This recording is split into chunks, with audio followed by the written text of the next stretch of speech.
A big first inning and a strong start from Scott Kazmir puts the Tribe in position for their sixth four-game sweep of the season today against the Astros.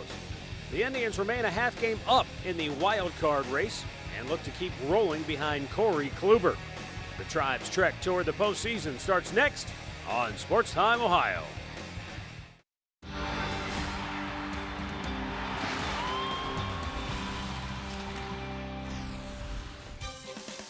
From Progressive Field in downtown Cleveland, it's Indians baseball today. The Indians try to sweep the Houston Astros and keep rolling toward October.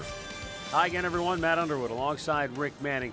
The last time the Indians swept at least a four-game series 6 times during the season was 1954, and they got a great opportunity here today because they jumped on the Astros early last night and let Scott Kazmir just cruise. Well, I'll tell you what, when Michael Bourne sets the table, good things happen, and they have a good recipe when they score first. 63-24 on the year when they can score first, and Brantley, his calling card, a 2-out base hit. It happened to be a 2-run homer last night, and you can see they sit a half a game behind Tampa Bay for the lead wild card spot and a half a game ahead of Texas in the second wild card spot. So that's the way it sets up here today. Of course, Tampa Bay will be playing Baltimore. Texas will be playing Kansas City. We'll keep an eye on those games throughout the afternoon as the Tribe tries to continue their dominance over the American League West this year. They've gone 24-8 against the Western Division. Corey Kluber on the hill. The Bats, will they stay hot? We'll find out next on Sports Time Ohio.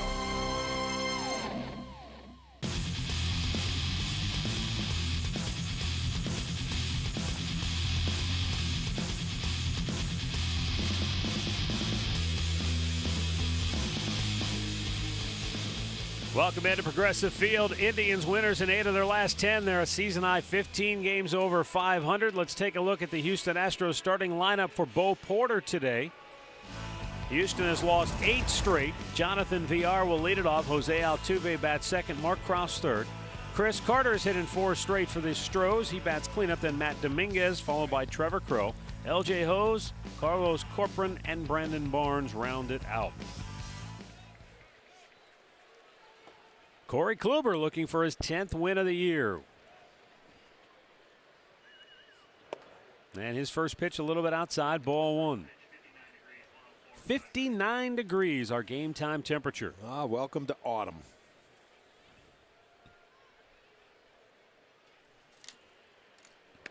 Up and away. 2 balls, no strikes.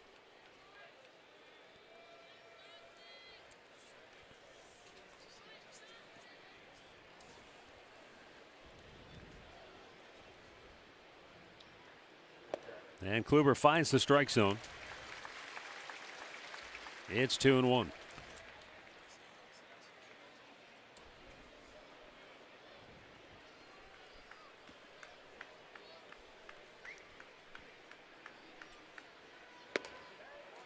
Belt high, a called strike. It's 2-2. This is only his 4th start since coming off the disabled on September 7th. So he has been battling some mechanics issues early in the game. Line into left field, a base hit. And Villar is aboard with just his 2nd hit in the series.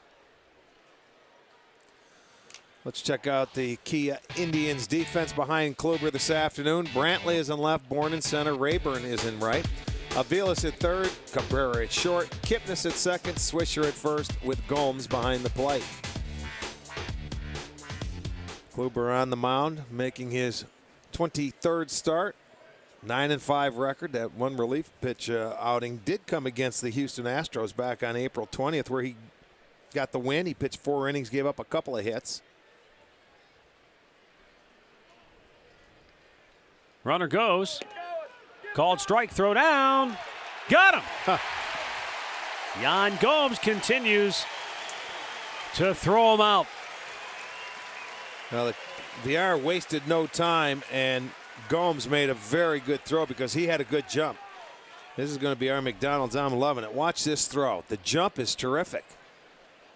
But I'm sorry, that quick throw right on the money. He gets him and throws him out. It was close. Villar thought he had the hand in there, but it was a bang-bang play and a perfect throw once again from Gomes. Altuve routine roller to short. And Cabrera throws him out 2 down.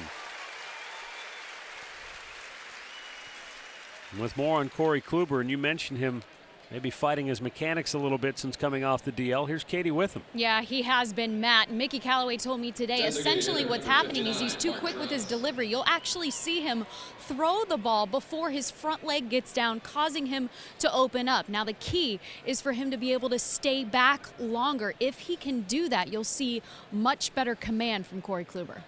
All right, we'll try to keep an eye on that today as Mark Krause steps in now with 2 down here in the first. Krause, the Astros DH today, has gone 3 for 7 in the series. And it's outside for ball 1.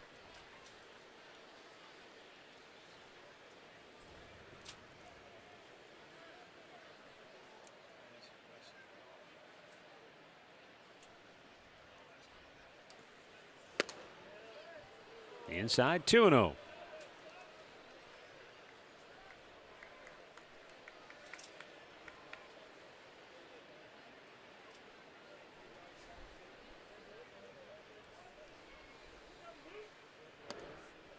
Three balls, no strikes.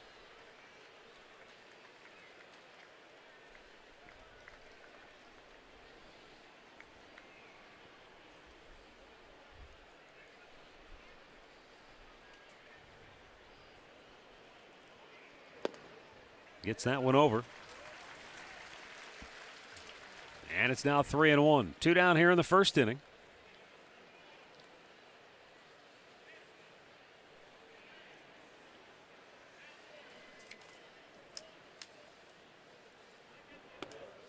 Full count. Starting with their previous series against Cincinnati, Houston is starting a stretch, or they started a stretch, in their final 13 games, all against playoff contenders. Bo Porter looked at that as an opportunity for his club, but so far they've lost their first 6 in a row in that stretch of games. Strike 3 called, and the inning is over. Kluber comes back from 3-0 to strike out Krause. And the inning is over. Yan Gomes throws out VR. Indians off to a good start. Now they're coming to bat. To by Progressive, making it easy to bundle your home and car insurance. Michael Bourne leads it off. Then it's Nick Swisher, followed by Jason Kipnis. Santana, Rayburn, Cabrera in the middle. Gomes, Brantley, Aviles rounded out. Bedard working quickly, ready to go. And the first pitch in for a called strike. Bourne, 2 for 12 in the series. Started it off yesterday with a double, and that got the Indians rolling in the first inning. Bedard with 2 quick strikes.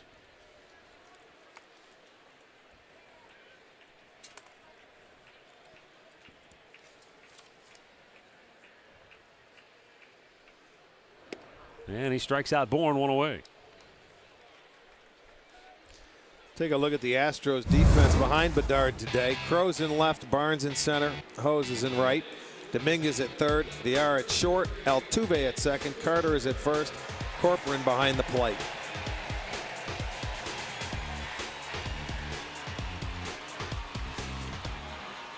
Up comes Nick Swisher.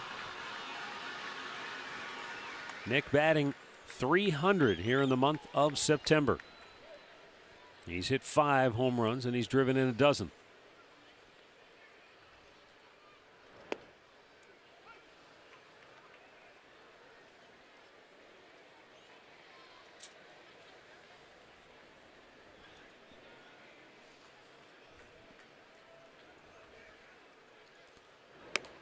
Lays off a little bit up and away. For Bedard, this is his second straight start. He did pitch 4 consecutive games out of the bullpen for him. And has made 20. This is his 25th start this year. Really pulled the string. And Swisher down on the count, 1-2.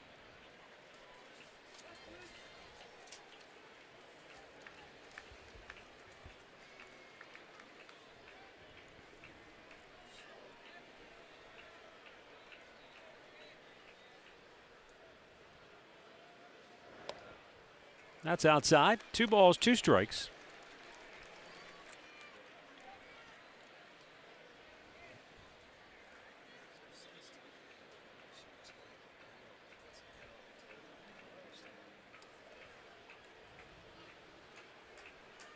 Now the 2-2. And that's a called third strike. So Bedard with back-to-back Ks to start the game. Let's look at the numbers for Eric Bedard on the year. Not very good. 4-11, 460 earned run average in his last 10 starts. He is 0-8, and Houston is 0-10. He did make a start against the Indians earlier in the year on the 21st. He went 4 innings, gave up 6 hits and a couple of runs. Had a no decision. Curveball in for a strike. Jason Kipnis, 2 for 11 in the series. Hit to center. Back goes Barnes. And makes the catch. The Indians go 1-2-3. We are scoreless after 1.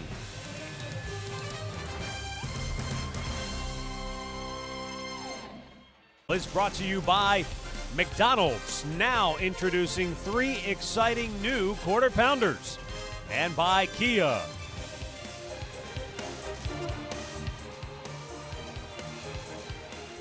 We go to the second inning here at Progressive Field. Chris Carter, Matt Dominguez, Trevor Crowe will be coming up for Houston.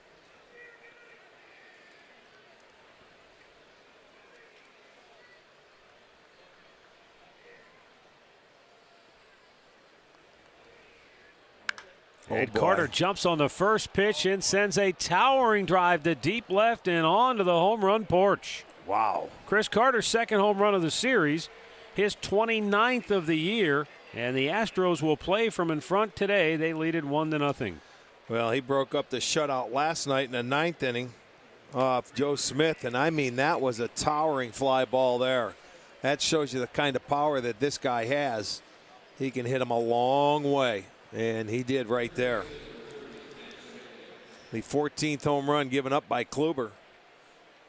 And if you're going to give him up, man. That was a long one, and it was nobody on base. So a solo shot, and Houston takes a 1-0 lead. Now Matt Dominguez takes a strike.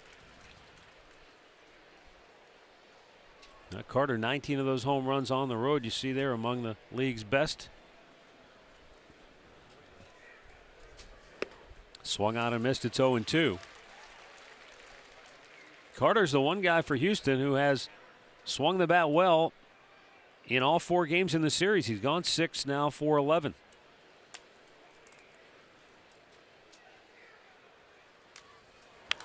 Dominguez off the end of the bat, going to dump it into left field on an 0-2 pitch.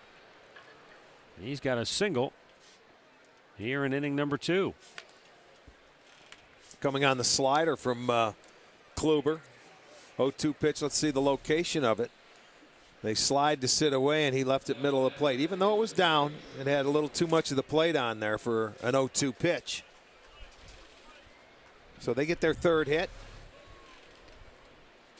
A team doesn't lose 104 games by accident, and usually there are multiple reasons when things go this badly.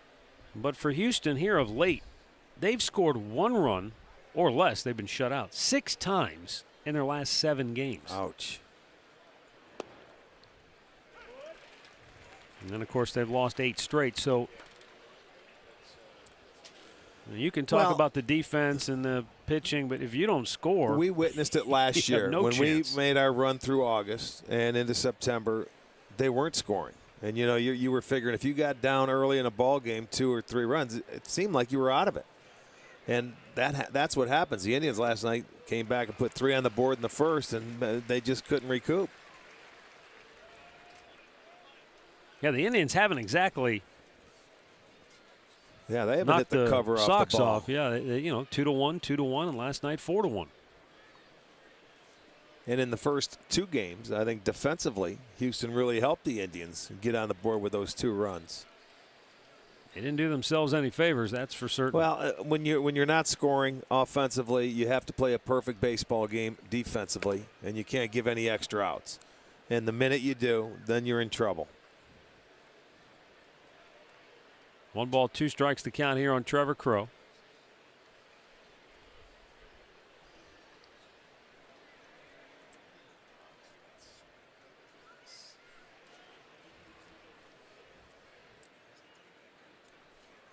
Combs wants the fastball in. Kluber misses up high, and it's 2-2.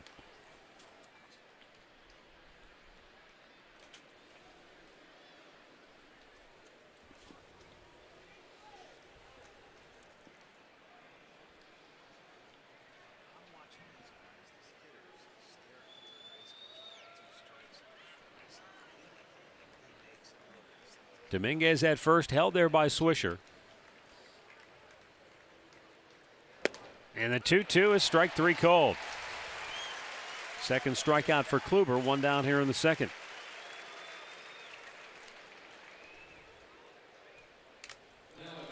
Keys to the game today brought to you by Akron Children's Hospital. A win today gives the Indians 6 4-game sweeps on the year. That's impressive. That's very impressive. And hopefully Corey Kluber can continue this string of strong starting pitching. And obviously the way the Indians have played this year, you'd like to see him grab the early lead. That didn't happen. But a long way to go. Well, with that, if they can win with that 6-game of a 4-game winning streak of sweeping the series, this would be the third one from the Western Division. They did Seattle earlier in the year. They got Oakland one time. And they got the White Sox 3 times. And the opportunity is here today. Very hard to do when we're talking about a 4-game series to sweep it.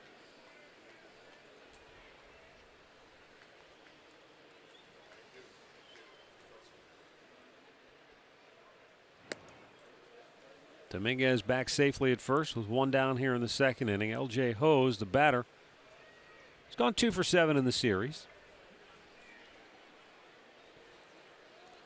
But he's put up some pretty good at-bats. You know, he has hit the ball hard the opposite way, stays on it. Missed inside with it. He's a guy that looks like he has a pretty good idea what he's trying to do offensively.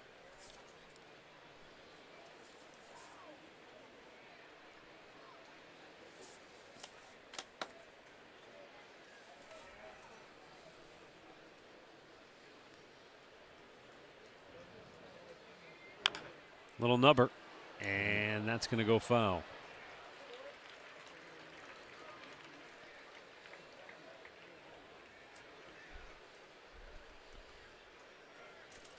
So a 1-ball, 2-strike count, and with 1 on, 1 out here in the second. You mentioned earlier today, the first day of fall. Officially, it arrives at 4:44, but I think it came a little early.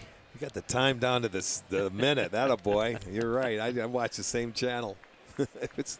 It is. It feels like it. Sure does. 59 degrees. A lot of jackets in the crowd for the first time we've seen today. Then hopefully maybe you'll warm up a little bit in the next few days. Yeah, I think we're supposed to be near 70 degrees for both Tuesday and Wednesday when the White Sox come to town to wrap up the homestand. Off day tomorrow. 1-2 pitch. A little bit inside again. 2-2.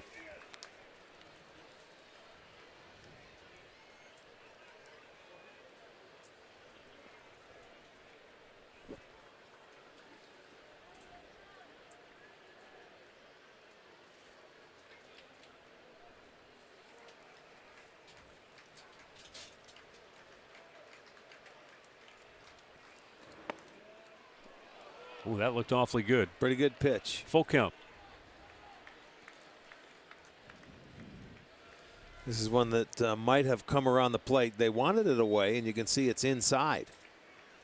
So a lot of times, even if it is a good pitch and you have to shift all the way over to the width of the plate, sometimes it's tough to get that call.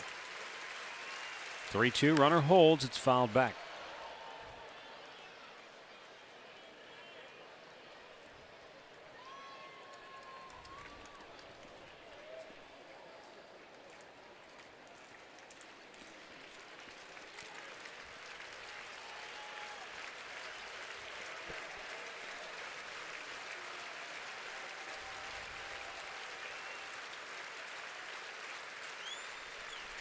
Again, the payoff pitch. The runner goes. It's popped in the air to right field.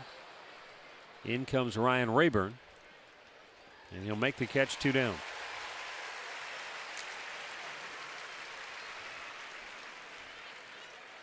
Our stat of the game brought to you by your Northern Ohio Buick dealers. We mentioned this yesterday. The transformation of the Astros logos over the year, from the Colt 45s to their early days at the Astrodome, their later days at the Astrodome, and now into the new ballpark. Now they've gone back to sort of their earlier days with the more the orange and the blue. Yeah, and all of those years in the National League until this year.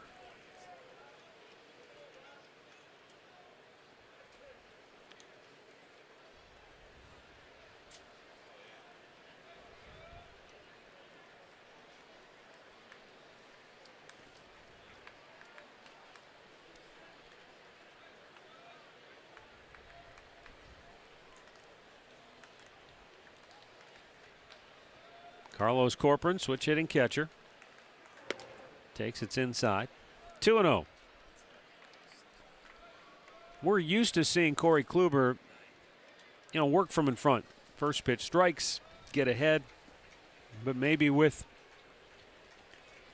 him fighting his mechanics a little bit, that's been the reason that we've seen him fall behind in the count more often. Well, he's normally a machine where he goes out and throws a lot of strikes. Right now, he's already had 3 2-0 counts, and we're in the second inning. And, I don't know. I've watched him. He digs on that landing foot a couple times in his last few starts when he's done throwing a pitch, and he just doesn't look like it's fluid. I don't know if he's thinking out there. It's just not going out there free and easy and throwing. But this is, as I mentioned, only his 4 starts since coming off the DL. But it takes a while to get into a rhythm, and sometimes the quicker you work, the better you get into that rhythm. Popped him up. Will it stay in play? Over near the dugout? No, it's going to go into the seats. Got a light breeze blowing in today from center and right center field, so that's probably going to push most of the pop-ups back out of play around the plate.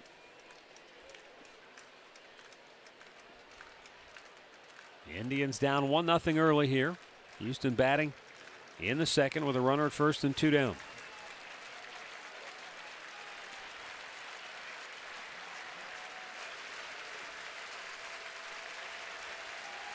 Kluber ready with a 2-2. Ripped foul.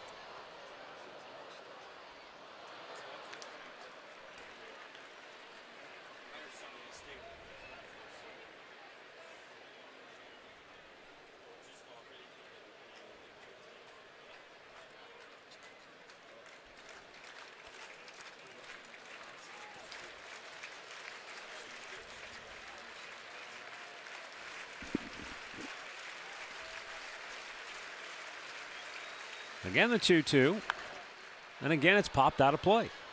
So 3 straight foul balls into the seats. And the pitch count piling up for Corey Kluber. He's at 35 now here in inning number 2.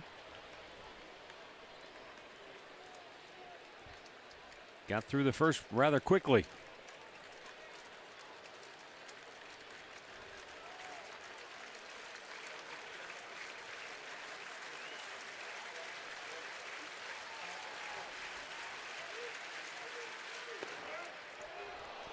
Another full count. Tell you what, he's put a good at bat up here.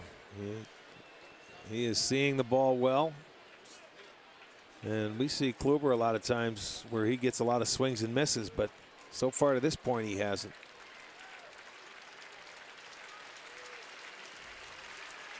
This will be pitch number 8 in the at-bat. Runner goes. And the bouncer to second base. Jason Kipnis has it and throws him out. The Astros get on the board first on Chris Carter's second home run of the series. Houston 1, Cleveland 0.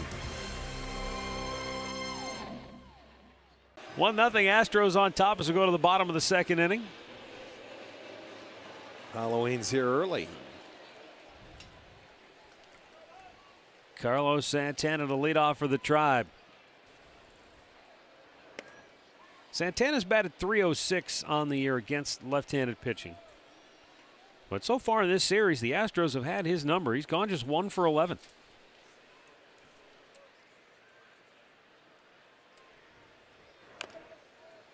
Found that back. It's 0-2.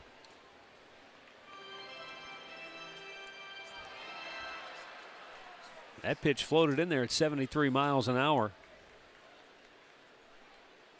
As Bedard here in the early going really making an effort to slow things down. And he strikes out Santana on 3 pitches. Well, he hasn't messed around. 3 out of the 4 he has struck out.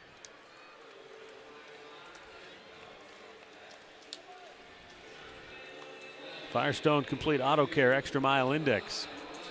Indians looking for their 6th 4-game sweep this year.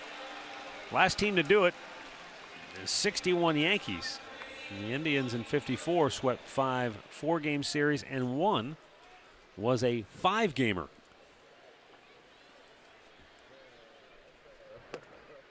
Ryan Rayburn looks at a strike. Well, Bedard has come out throwing strikes. 12 of the 14 pitches have been in the zone.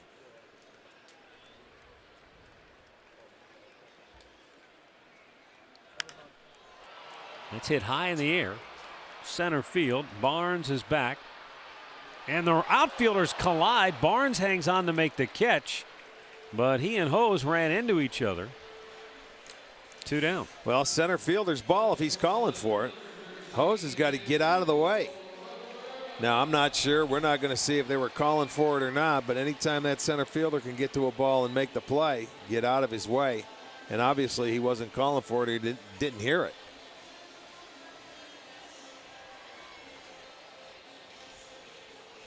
Communication, the key out there to being an outfielder. You got to let him know and call it more than once. Well, 2 down here in the second is Drupal Cabrera. 5 for 11 in the series.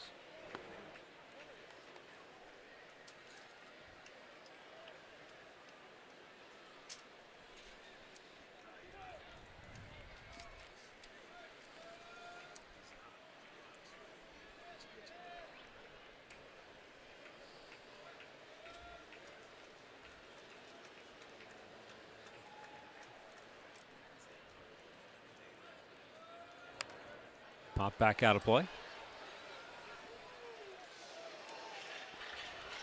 Cabrera in his last 15 games has 15 hits, including 5 home runs.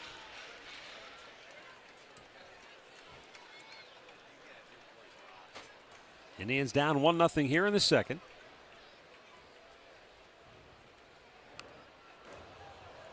And a bunt attempt goes right back to the screen.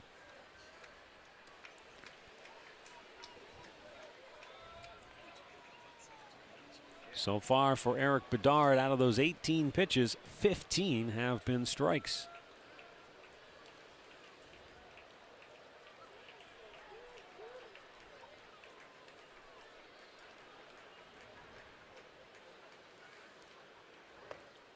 Back foot, 2-2.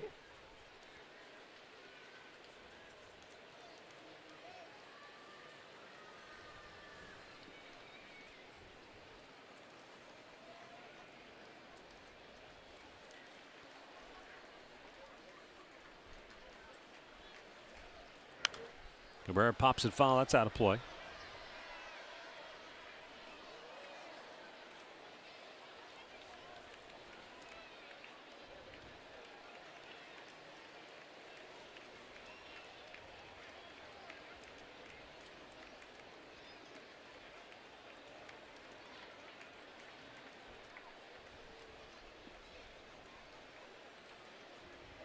Two swung on and missed.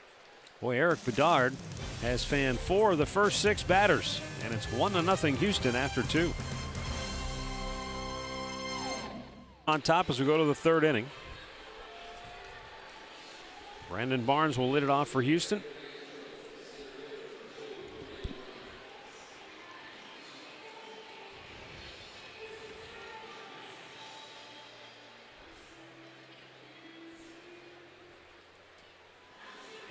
Houston got on the board in the 2nd inning on a solo home run by Chris Carter.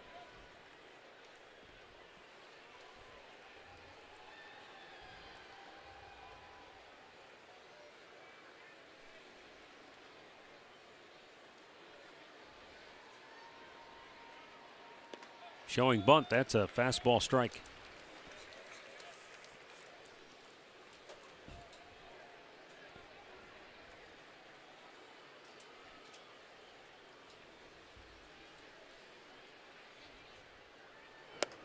Chased one out of the zone, and it's quickly 0-2. Yeah, Corey could use one of those nice quick innings of about 10 pitches.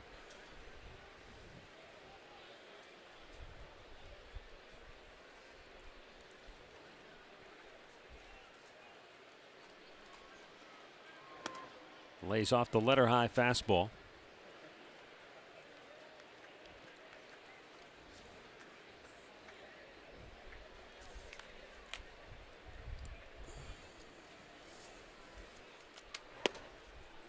Wow, that looked like awfully close to a strike. He's trying to get that inside corner. Well, he has one of those. That's like a little cutter he can throw in there that comes back. Throw it by him. Third strikeout for Kluber. One down here in inning number 3. Our great clip of the game from last night. Scott Kazmir was just dazzling. Yeah, pinpoint with his fastball, coming back and expanding the zone on his changeup, his breaking ball. Another 10 strikeout performance. Only had 1 walk, so he was really did a nice job. Yeah, and only 4 hits in the 7 shutout innings that he pitched. VR tried to bunt it, and he just whiffed. He tried to go with the walking drag bunt, and he came up empty. VR singled his first time up. 2 for 13 in the series. And a called strike. It's 0-2. Kluber has made 3 starts against the AL West, and he is 2-0. Now the 0-2, strike 3 called. Back-to-back strikeouts here in the 3rd.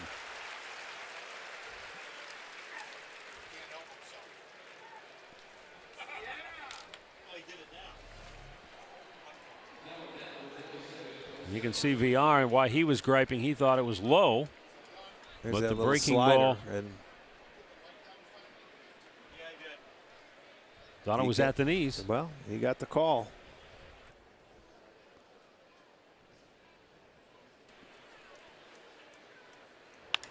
Weak ground ball hit to second base. Kipnis waits for Swisher to get back to the bag. And the Astros go 1-2-3 for the first time today. We'll go to the bottom of the 3rd. Houston 1, Cleveland nothing.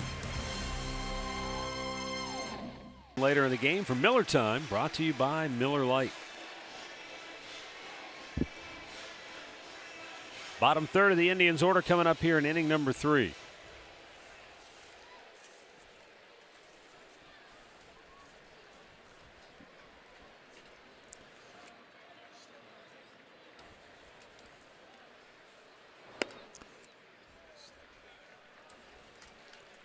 Ball 1 to Yan Gomes, who's hit in 4 straight for Cleveland, going 6 for his last 14.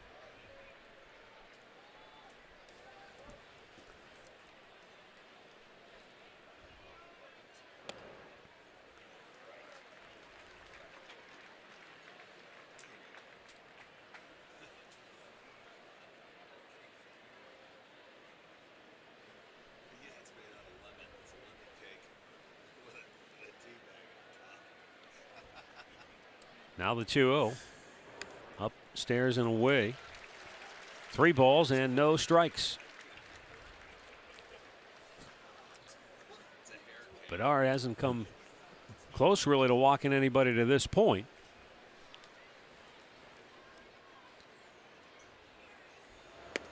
And he finds the strike zone. 3-1. Yeah, he has been spot on the first 2 innings.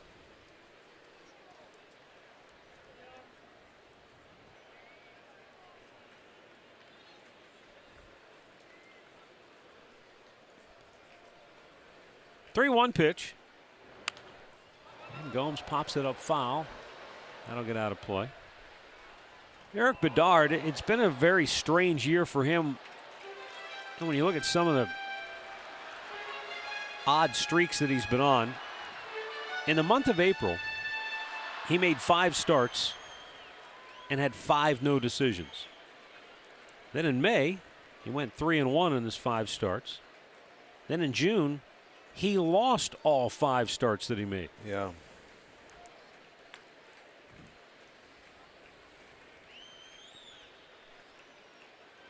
Swung on and missed. He comes back from a 3-0 count and gets the strikeout. That is number 5 already. This looks like the old Eric Bedard. 5 strikeouts already here today. Taking a look at our AT&T U-verse rewind.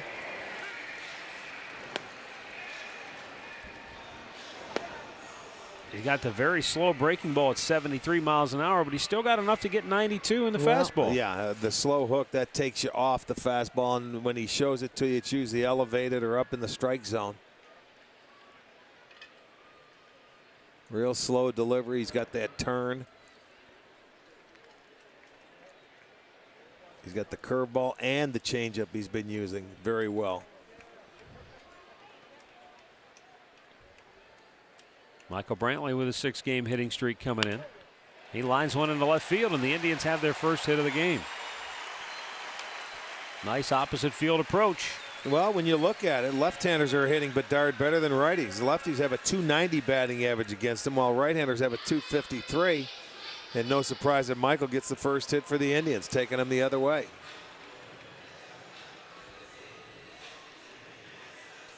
Mike Aviles getting the start today at third base.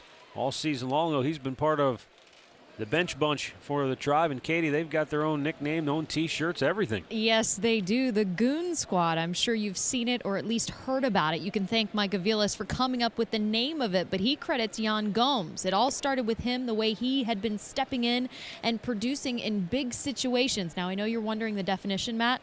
Goon Squad is a group of guys that comes in and cleans things up. Like, you need a hit? Okay, Skip, put me in. It was kind of an ongoing joke, Aviles said, that turned into the guys just wanting to make an impact on the game. So acting like a goon is a very good thing. Fouled right back. 1 ball, 1 strike for Mike Aviles. Well, that has been one of the endearing qualities of this team, is that it has been a team. And contributions have been from everybody. They don't have that superstar ringleader that says, jump on my back, I'll carry you. So it's been everybody contributing at one time or another throughout the season. Aviles sends one high in the air to shallow left. In comes Trevor Crow. 2 down. Well, every team goes out there, and your extra men, they're a unit. You know, they're not playing every day. They got to take care of themselves and protect themselves, and they've done a good job for Francona this year.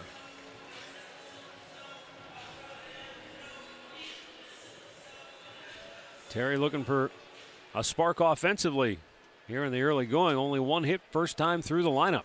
Well, and the first time through the lineup, there was no swings at the first pitch, and he was pounding the strike zone. So let's see if they make any adjustments here in the second time through. Outside to Bourne, ball 1.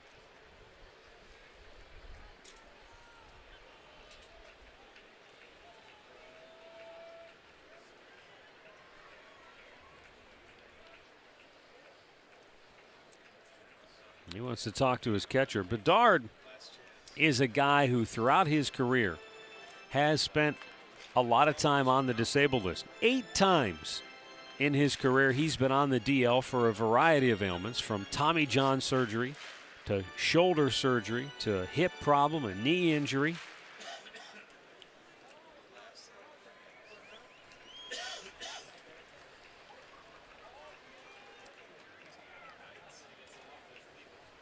Now the 1-0. That caught the outside part of the plate. Evens the count 1-1.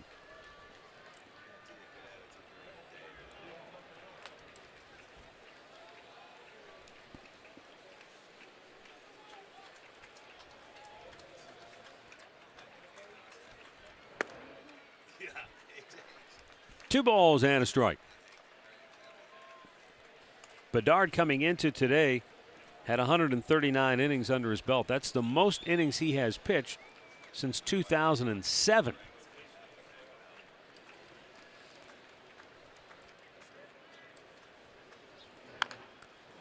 And again, he has done a nice job so far today of adding and subtracting, really taking a lot off that pitch.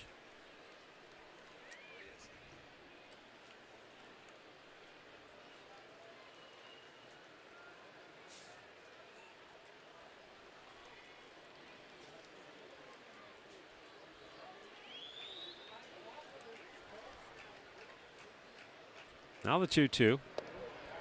Well, he wasn't going to get timeout, and he did the wise thing. He stepped out and he had to come back in because it was too late.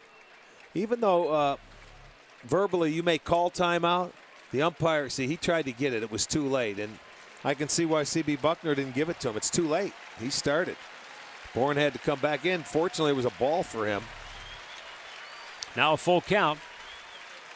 Brantley takes off, and Bourne fights it off and lives to see another pitch.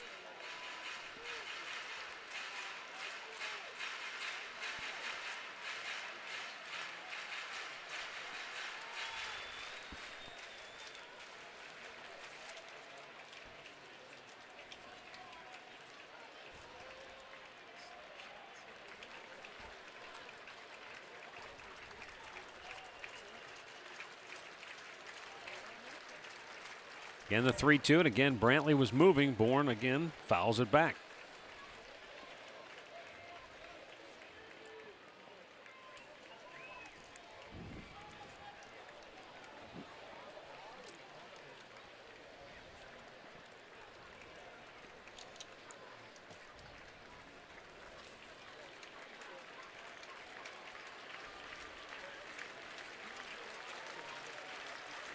Once again, the 3-2. Brantley a late break. It's outside for ball 4, and the inning stays alive.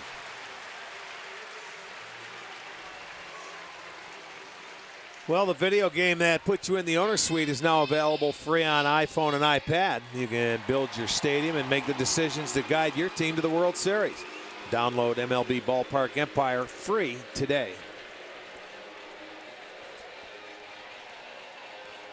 Nick Swisher steps in here with 2 on and 2 out.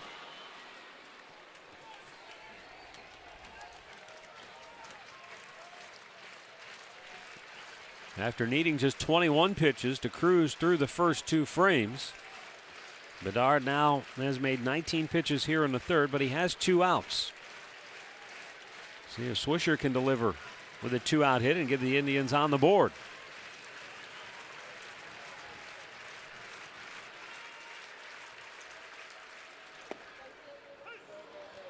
Inside corner, Swisher saying no, that's in off the plate.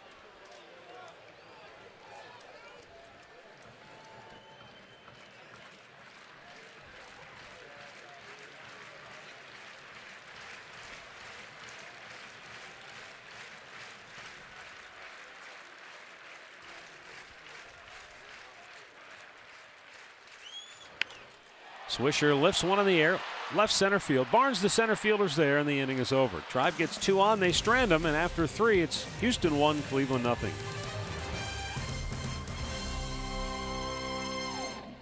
Cleveland Indians beat writer from the Beacon Journal newspaper, hanging him up. This is his swan song here this evening. Yeah, he's sitting behind that window that's closed. They didn't want to open him up. Maybe we can get him to stand up. There he is. There he Lean went. forward, stand up. Come on, Sheldon.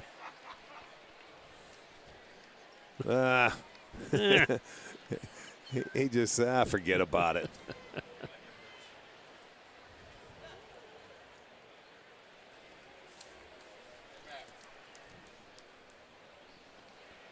Leading off for Houston will be Mark Krause here in inning number 4.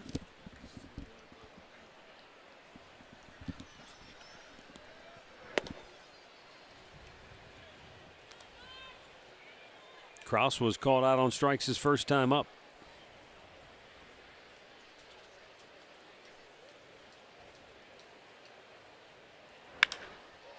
Hit pretty well to left. Brantley won't get to it. That's going to split the outfielders. And a one hops the fence for a leadoff double. Tell you what, when Krause hits the ball, he hits it hard and it jumps off his bat with authority. The second double that way in this series. He pulled 1-2 off the wall in right field, stayed on it nicely. Leadoff double. His 8th double of the year.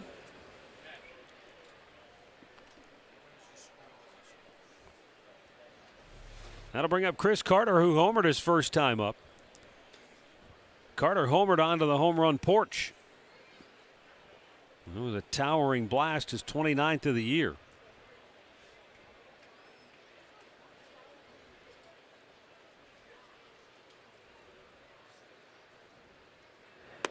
And the pitch low and away for ball one. This is what happened back in the second. Watch, this fastball came up and stayed middle in and belled high, and I mean, he gave it a ride.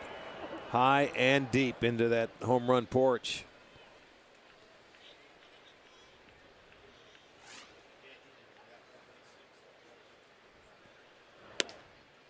That's outside. 2 balls, no strikes.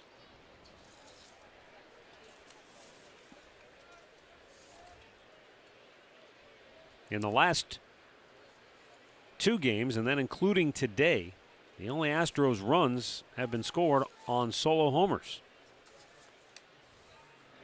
What they're looking for is a hit with a runner in scoring position, which has been very elusive. Just 2 for 15 in the series.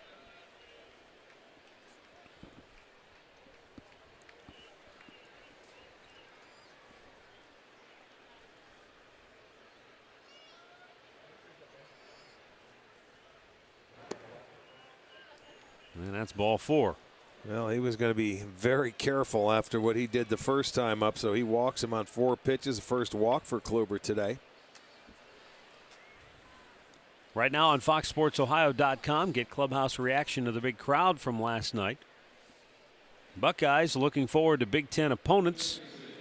And preview Fox Sports 1's Mission October episode featuring the Indians. Complete coverage of all today's action involving Ohio sports on FoxSportsOhio.com. Matt Dominguez singled to left his first time up. That was on an 0-2 pitch. And he tries to go the other way, ropes it down the line, just foul. Oh boy. Catch a break there. That thing looked like it was going to get down, but it just sliced foul at the end.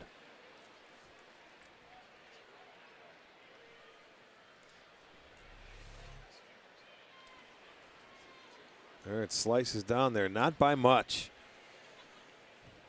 That would have been a ground rule double had it stayed fair.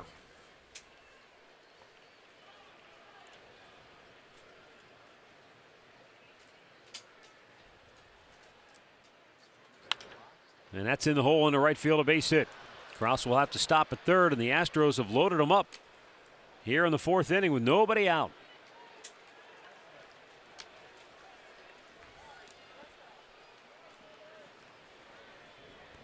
He just hit the ball where it was pitched. They wanted away, and that was a pretty good cutter down and away, and he just stayed on it. You see where Kipnis is at double play depth. Hit it to straight away second base, got it into right field, so everybody moves up 90 feet. And Houston will have the bases loaded, nobody out. A good opportunity for them to add to a 1-0 lead as Mickey Callaway will go have a chat with Kluber. You know, the batter will be Trevor Crowe, who's 0 for 9 in the series. And Corey Kluber in an early jam here this afternoon.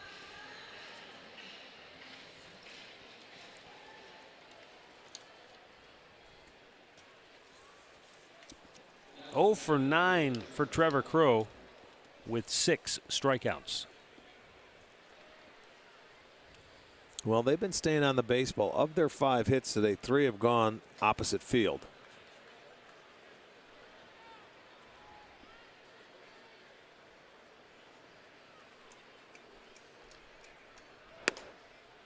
That's up and away, ball 1.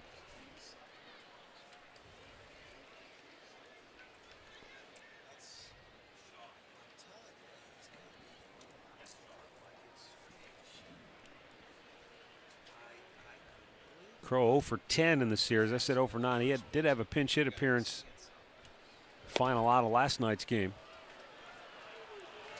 But Corey Kluber is scuffling here this afternoon. He's 2-0 now as Brian Shaw already up in the Indians bullpen. Remember, the last time out for Kluber, he made it just through 4 2/3 innings. Right. Well, that was a game in Kansas City where Terry says, we can't let them get any farther ahead. They kept it a 3-run game, and they came back in that ball game to win. Swing and a miss. It's 2-1. Well, right now he's got himself in a little mess, but he can get himself out of it here. He was able to strike out Crow back in the second.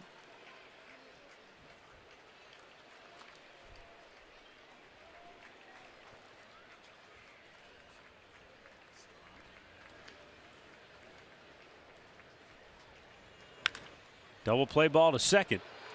There's one on the first. Double play. Astros get a run home. They lead it 2-0.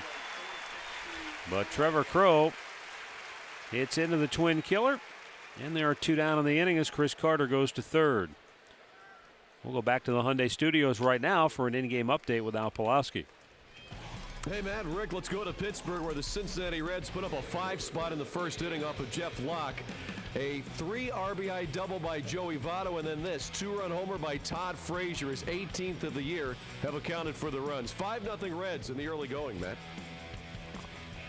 Well, Cincinnati continues to play well going down the stretch here. Well, they can trying to get even with Pittsburgh, and I'll tell you, there's going to be some bad blood between those two teams before it's all said and done. Well, because they've got another series coming up in Cincinnati to end the season, and right. then very likely they'll end up playing each other in that one-game playoff. That very well could happen. If it does, you're talking about 7 times within a week. And I mean, it really means a lot. And they've had a battle going back and forth all year long. Yeah, last time I checked, there was, I think, 23 or 24 guys hit in that series between those two teams, and it's only going to get a little more heated as it goes along. Be some hard feelings. 1-1 pitch. Swung out and missed. Oh, was fooled badly that time. 1-2 the count.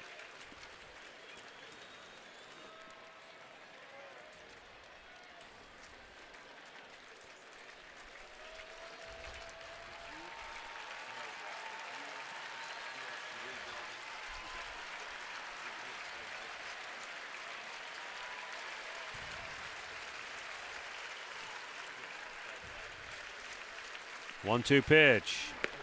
Strike 3 called, and the inning is over. 5th strikeout for Kluber. But Houston adds to their lead. They lead it 2-0. October, as we give you an inside look at the surprise team in the American League, the underdog Cleveland Indians. They fight their way into October. Mission October, Trending Tribe premieres tomorrow on Fox Sports 1.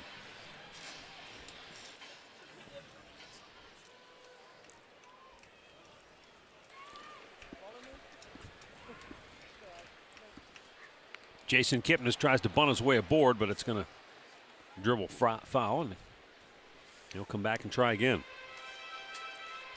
Bottom of the 4th, Indians out a couple of runs.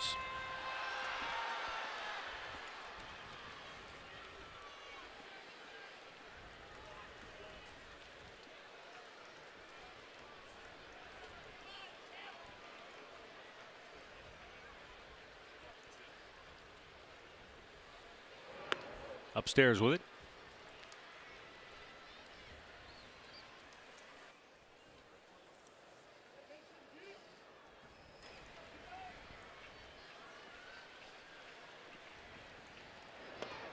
That's outside. And the count 2-1.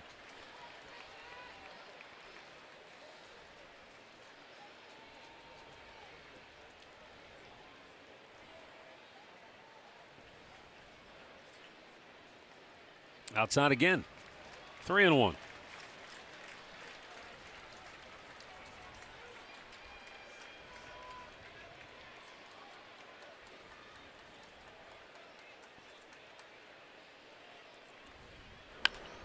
Kipnis with a hard line drive into left field. Stayed right on it. And the Indians get their leadoff man aboard for the first time today. Good at bat just to get that leadoff man aboard. Stayed on it. Line drive the other way. That fastball was middle to in. But with that swing, good approach. Gets it by Dominguez at third into left field. Only the Indians' second hit.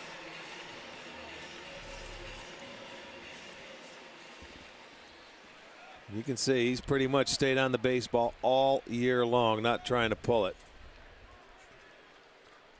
Well, here's Carlos Santana. Struck out his first time up. Drives this one. Deep right center field. Hose and Barnes racing back. It is going to short hop the fence. Kipnis coming around third. He'll be waved home. He will score, and the Indians are on the board. Carlos Santana with a ringing double to right center field. His 34th double of the year, RBI number 68. It's only the second hitter that's gone after Bedard's first pitch today. And he stayed on it, had that high leg kick, got a fastball to his liking, and shoots it to right center field. Right into the gap, no problem for Kipnis to come around to score. So back-to-back hits have the Indians on the board. It is 2-1. Santana is 68th ribby. Now Ryan Rayburn steps in with Santana at second base, the tying run. And Rayburn looks at strike one. Came with a breaking ball that time.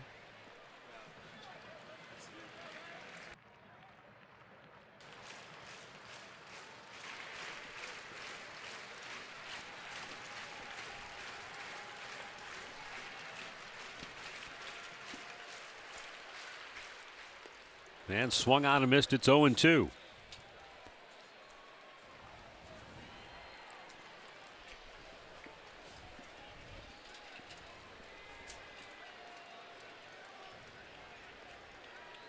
Rayburn in his last 11 games coming into today had 10 hits and 32 at bats. He's 1 for 3 in the series. But he's going to have to battle here down 0-2.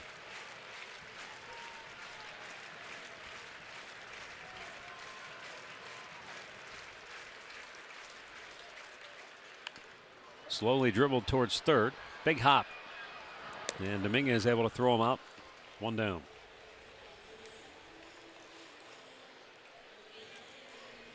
Today's trivia question brought to you by AT&T. 5 players have 100 or more homers and 100 or more steals for the Astros. Who are they? We'll have the answer coming up later in the game.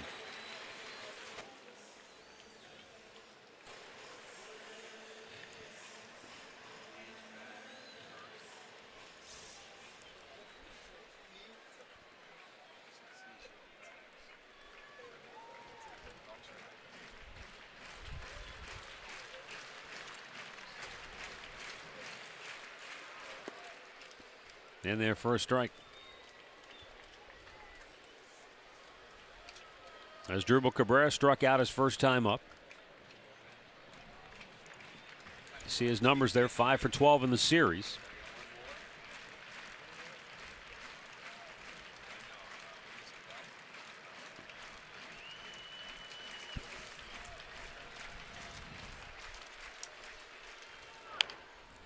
Slowly chopped. That's going to go foul third base side. And again, an 0-2 count.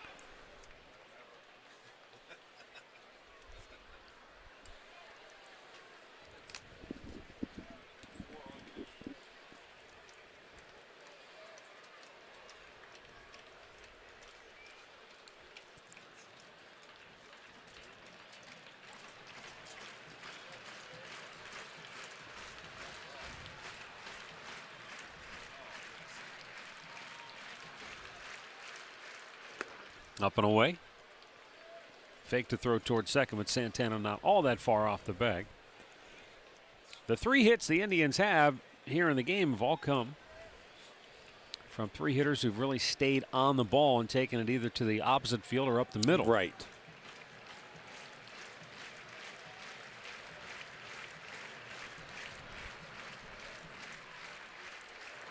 Down and in. 2 balls, 2 strikes. When Bedard is effective.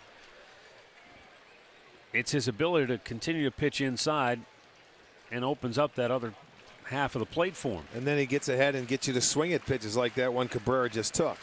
You know, he tries to expand your strike zone and get you to swing at his pitch. Change up.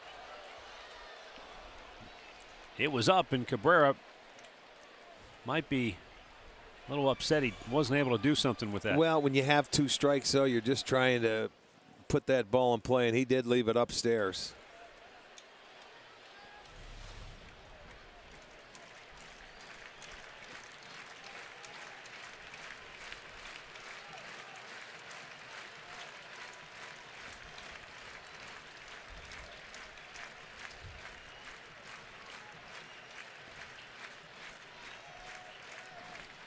Santana, the runner at second base. Tying run here in the 4th inning. 1 out. 2-2 pitch.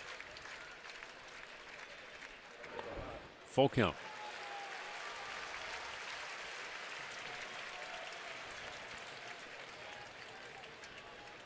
Bedard with 73 walks in 139 innings coming into this game has only walked 1. So the patience certainly helps. He will walk you if you give him an opportunity.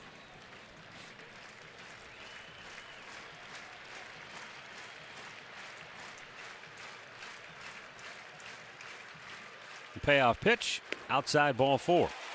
So he's walked his second, and the Indians have 2 on with 1 out, and Yan Gomes is coming up.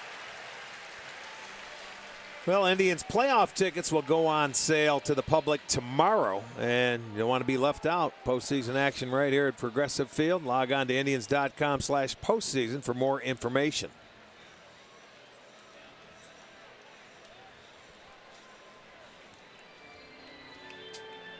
Yan Gomes, a strikeout victim, his first time up.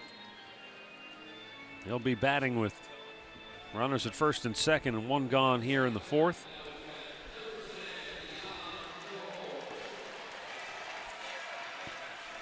Gomes is 4 for 9 in the series.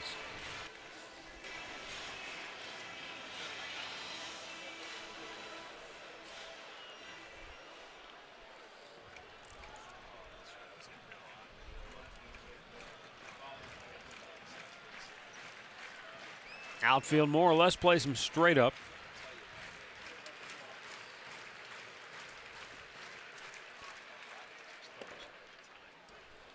And a fastball strike over the outside corner.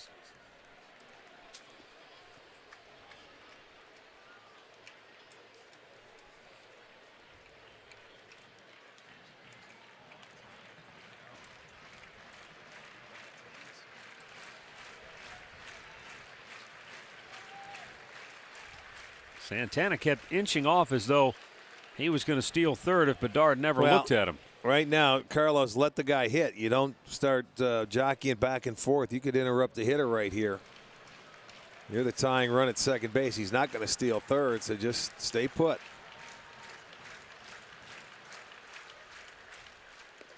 Gomes a swing and a miss. It's 0-2.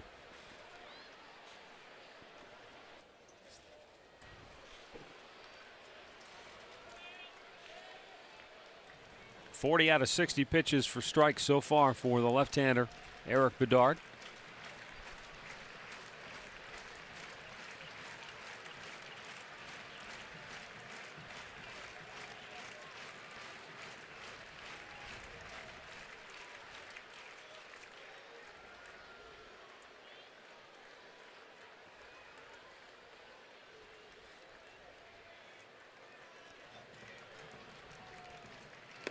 And he strikes him out. 2 down in the inning, a half dozen strikeouts for Eric Bedard. He has struck out Gomes twice now today. Fastball upstairs. See it above the belt, letter high. Just can't get those hands up there to get it. Swings through it. 2nd out of the inning.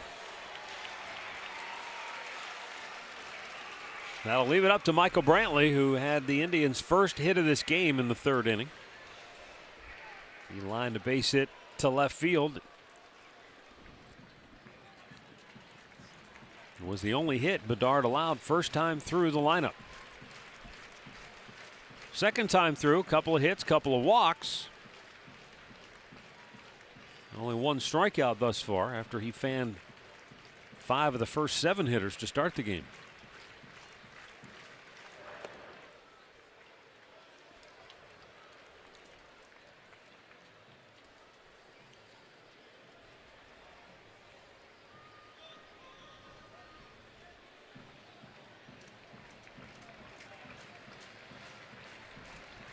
Well, Brantley's numbers with 2 outs, very good. He has been one of the best at it all year. It's 2-0 on a couple of close pitches.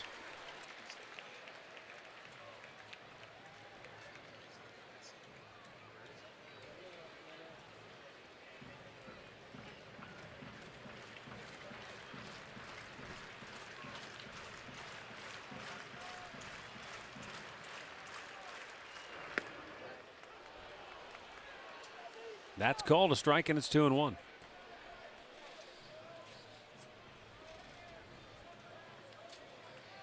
Right now, Bedard's thinking what he has to do because he's made 3 pitches, and I think 2 of them have been the same, and he only gets 1 called strike. So that strike zone is, for me, looking right here, looks a little inconsistent. Outside 3-1.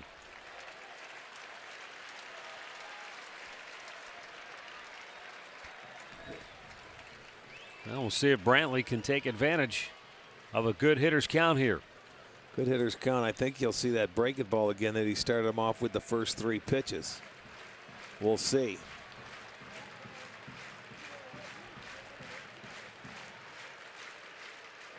Change up. And a full count.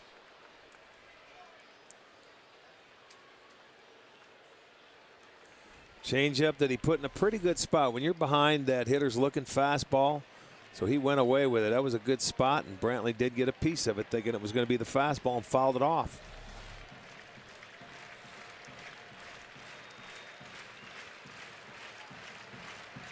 Two on, 2 out.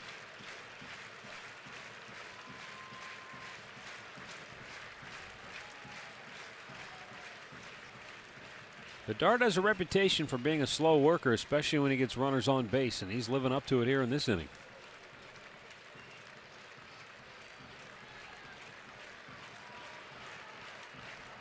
Runners will be off. And he steps away again. If there were a delay of game penalty, he'd been flagged a couple of times this inning.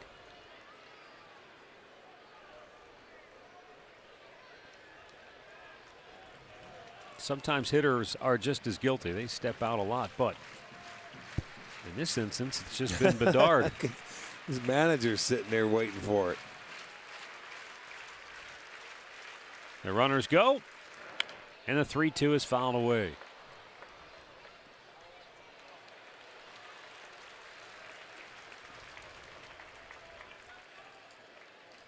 Well, he started out cruising.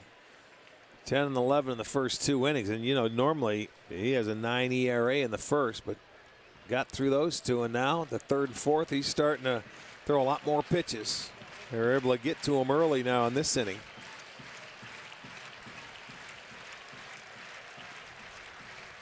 Again, the runners will be off. And the payoff hitch right back up the middle. Santana around 3rd will score, and the Indians have tied the game. Brantley is 2 for 2, and he almost took Eric Bedard's ankles out with that one. Well, he tried to come in with the fastball, and I'll tell you what, he was waiting for it. He tried to change up, tried the breaking ball, but there's the fastball. He got it up, and Bedard has to skip rope as Michael Brantley again gets a 2-out knock. They tie the ball game up, and the inning is still going. That's 4 hits now for the Indians, and Michael has 2 of them. And he's got a bushel full of 2-out RBI hits this year. Yeah, he really has. Look at him, 27 this year, hitting .349. What a great job. Clutch hitting by Michael. Sun breaking through the clouds here as the Indians have broken through for 2 runs against Eric Bedard, and they've tied the game.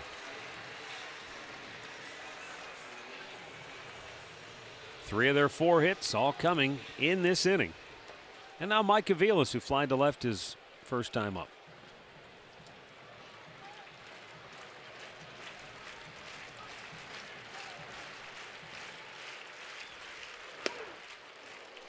Swung at a fastball. It's 0-1.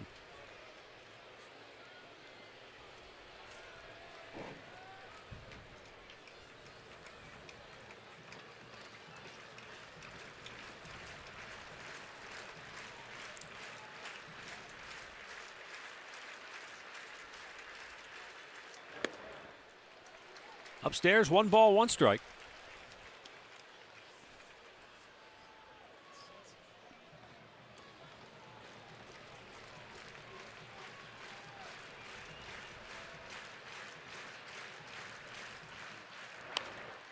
Pop back, that's going to get out of play.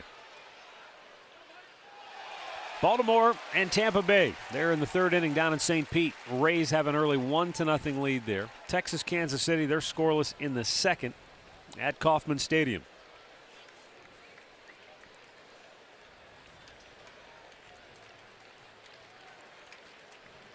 The Indians began the day a half game behind Tampa for the top wild card spot and a half game in front of Texas in that 2nd wild card position. 1-2 pitch.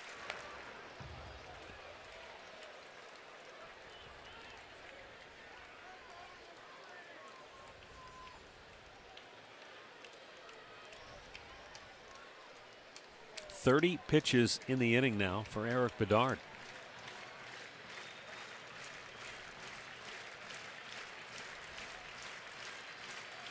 Aviles, the 7th Indians batter. And he lines a base hit into left field. Coming around third base, Cabrera's going to try to score. Crow's throw to the plate. He is safe. What a slide by Cabrera. He maneuvered around Corcoran and just did get the right hand in to swipe home plate. And the Indians have taken a 3-2 lead with 3 runs here in the 4th as Mike Aviles delivers the 2nd consecutive 2-out RBI hit of the inning for Cleveland. Well, Aviles with 2 strikes. You see a 1-hopper. You got to send him with 2 outs. The throw coming in, it's close. Just a little bit offline, and Cabrera went to the inside. Slapped that hand. Very nice slide by Cabrera. So back-to-back hits with 2 outs, and the Indians take a 3-2 lead. Aviles is 43rd ribby. And both runners moved up. Brantley's at 3rd. Aviles at 2nd as Bourne shows bunt and takes a strike.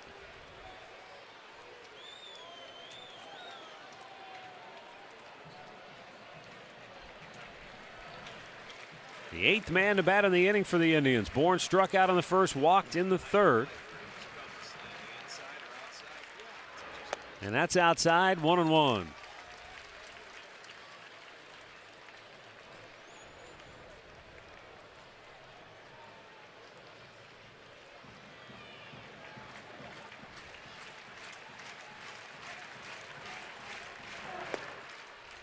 Good pitch, drops it in there for a strike.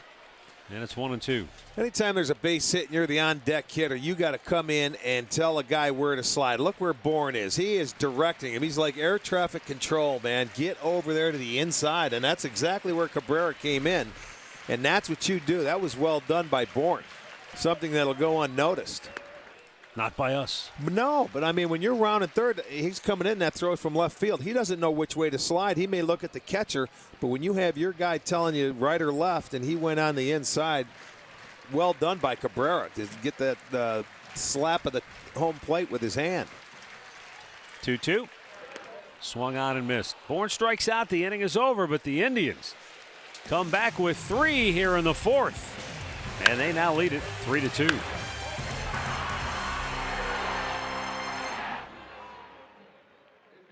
By the wireless receiver only from AT&T Uverse. Rethink possible. And by your local Toyota dealers. Toyota, let's go places.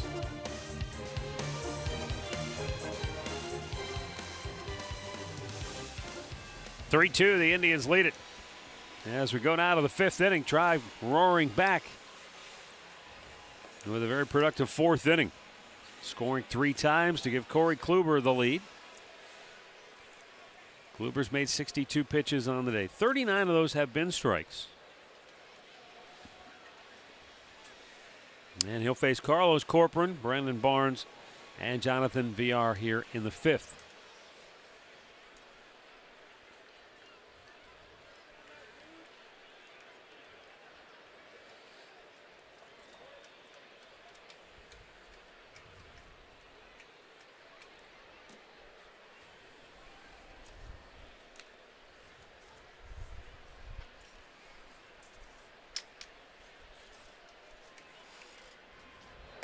Pitch outside, ball 1.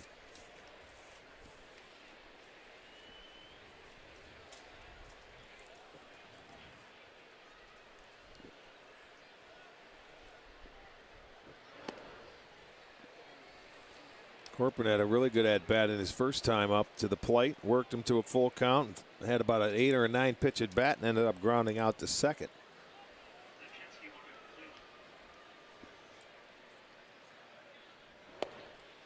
Caught the outside corner there. It's 2-1.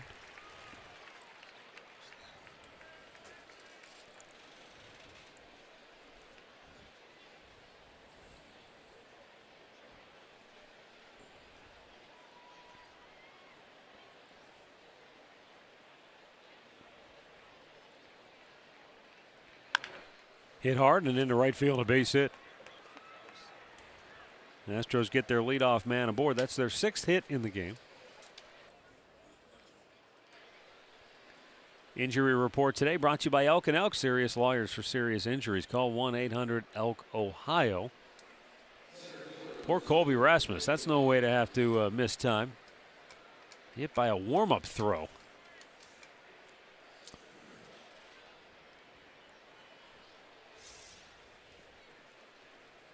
Brandon Barnes struck out his first time up. Left-hander Mark Zepchinski warming for Cleveland as Kluber delivers in there for a strike.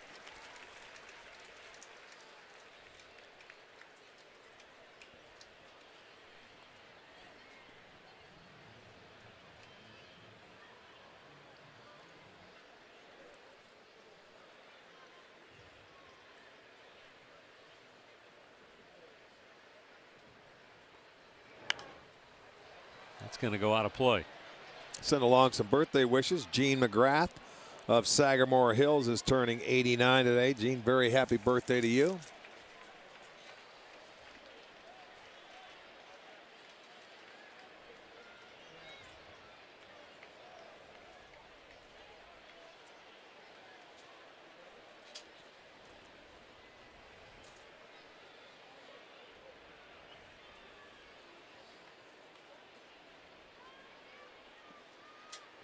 Swung on and missed. He strikes him out. That's a half dozen strikeouts for Kluber. One down here in the 5th. With regards to the injury report we just gave you, Katie has more on Justin Masterson. Well, Matt, Justin Masterson will throw a simulated game later today after our game ends. They're actually going to have him warm up in the bullpen, then come in and throw 25 pitches off the game mound. Now, he will face a hitter. That hitter won't be allowed to swing. But if all goes well and he feels good tomorrow, you could see him come in out of the pen on Wednesday's game. All right, thanks, Katie. Well, doesn't surprise you that if anybody can come back, he could.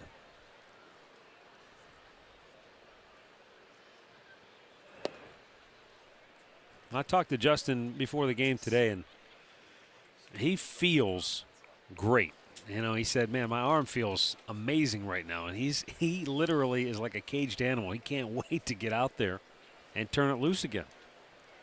He just needs to pass these tests and make sure there's no recurrence of that injury. And pitch in there for a strike.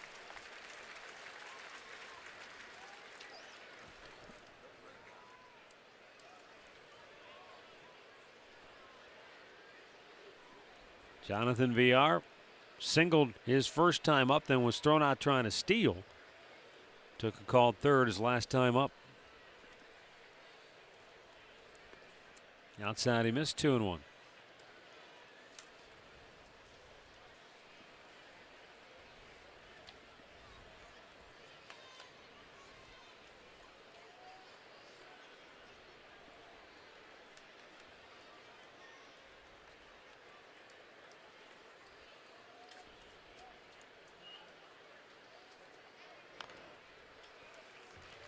VR fouling it off, and Kluber now gets to 2-2.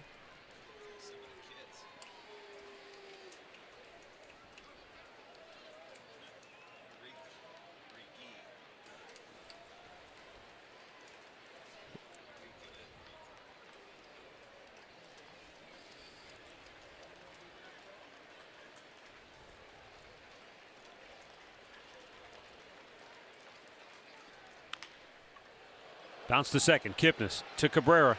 Tries to get back to first in time, but VR beats it out, and the inning stays alive. Let's go back to the studios once again with an update. Here's Al Pulowski. All right, Matt, let's go to the Trop. Orioles and Rays. Aney Romero making his major league debut for Tampa, and David DeJesus stakes him to a 1-0 lead as he leads off the game with his first homer as a Ray, with Tampa batting there in the bottom of the first. That's been it thus far. Still 1-0 Tampa over the O's, third inning.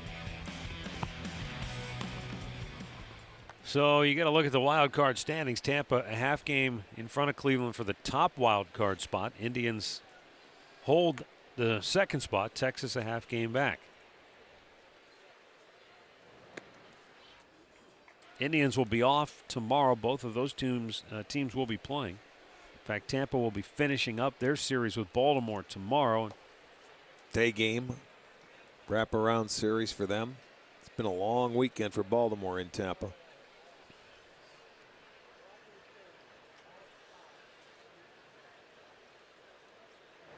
Swing and a miss. If I'm not mistaken, Texas goes home to face these Astros.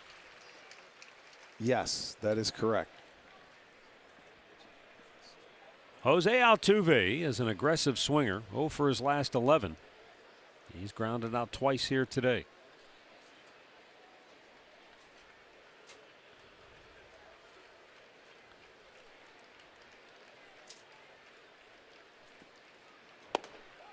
He tried to bunt. Gomes, throw back to first. They caught him to end the inning. VR, once again, a boneheaded base running mistake. He gets caught in no man's land, and the inning is over.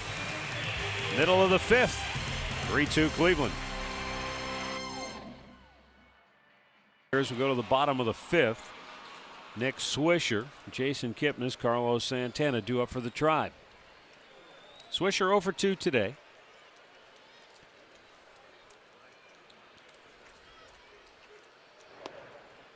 And Eric Bedard with the first pitch. Breaking ball for a strike.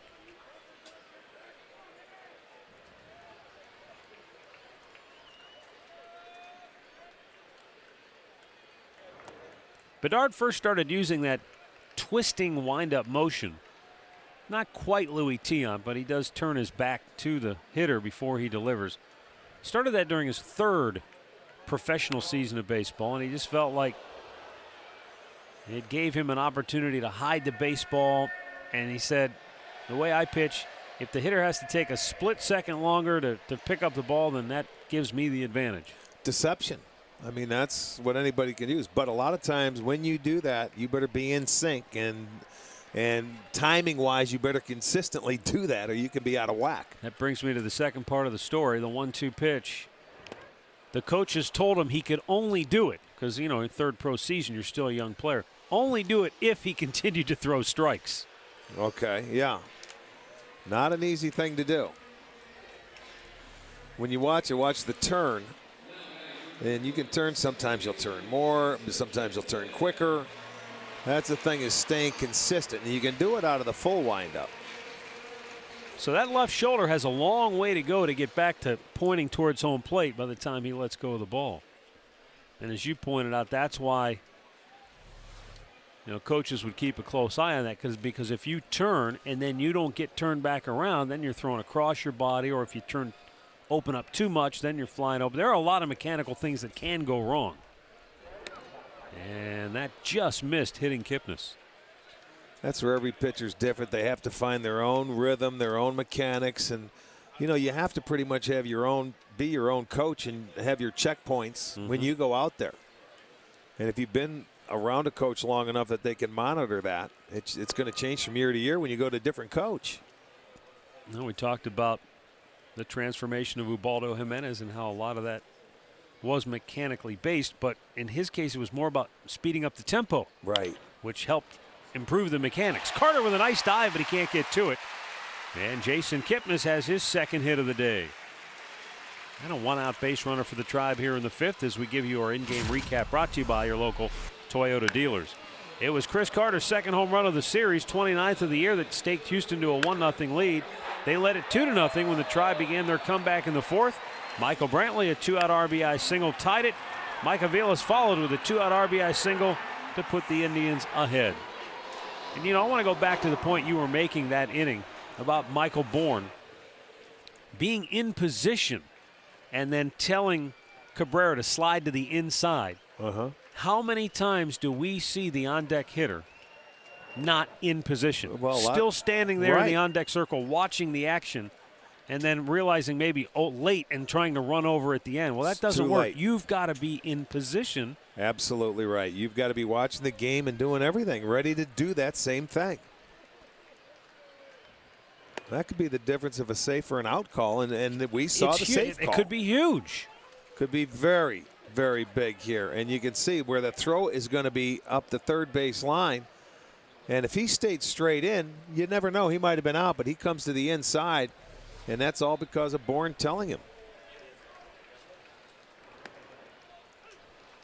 Yeah, you don't have to do it as much. You want to be in there from right field, but it's the throw from left field that you have to do it. Goes back to that conversation we had in Oakland a month ago about the term out of left field, where it came from. Well, because if the throw's coming from left and you're running to home, you never see it coming. Right. You don't have eyes in back of your head. And that's why that teammate being at home plate can be very helpful. And it was in that instance. Carlos Santana, who crushed a double to center field his last time up, in a good spot here, 3-1. Bedard at 90 pitches now on the afternoon.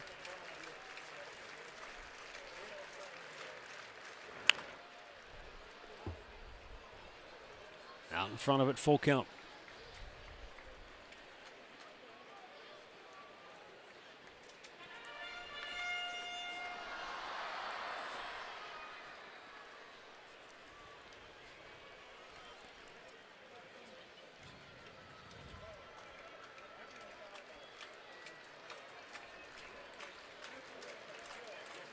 Payoff pitch. Pop to center. In comes Barnes. And that's out number 2. Well, if you want to take a break away from the Cleveland winter, some point in time in February or March, you can spend it with the Indians out in Arizona. 3 great spring packages they have. You can call 1-855-298-5444. Up comes Ryan Rayburn. He's flied out, grounded out.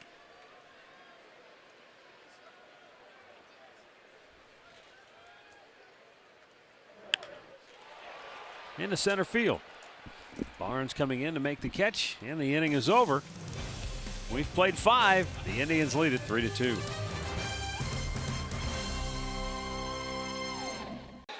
Indians playoff tickets go on sale to the public tomorrow. So don't be left out of postseason action here at Progressive Field. Log on to Indians.com/postseason for all the information.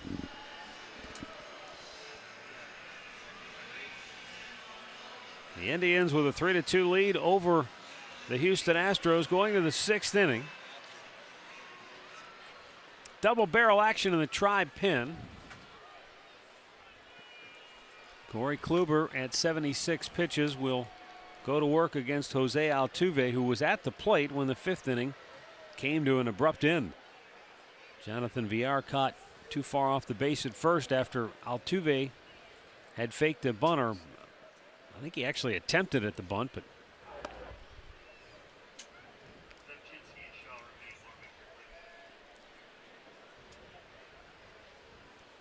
yeah, just another Astro thrown out on the base paths in this series.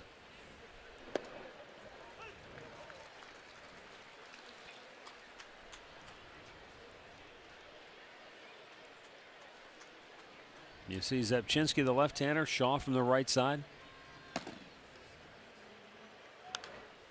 punches it foul.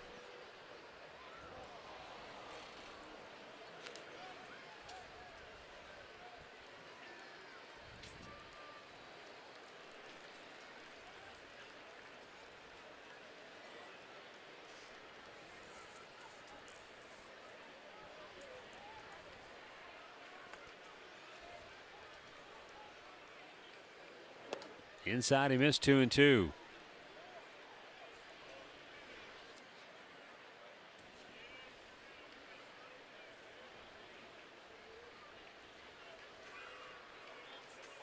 Now the 2-2. And a chopper toward short. Cabrera throws him out. One away.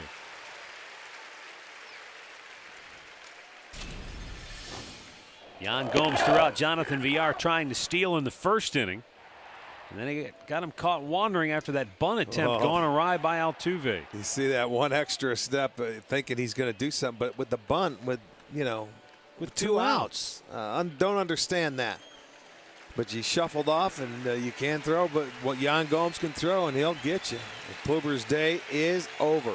Corey goes 5 1/3. He'll leave. Left-hander Mark Zepchinski. Today's Cleveland Clinic call to the bullpen will be coming on here in the 6th to face the big left-handed slugger Mark Krause. Brennan kicks off our primetime lineup at 7 o'clock. He'll be talking pennant fever. Well, the Indians October bound. How will the playoff race shake out by the time the day is all said and done? Plus, he'll have coverage of the Browns game against Minnesota. Then Golf Zone at 9 with Jimmy Hanlon. Browns overtime at 10. It's all tonight right here on Sports Time Ohio. Mark Zepchinski, his 22nd appearance on the year.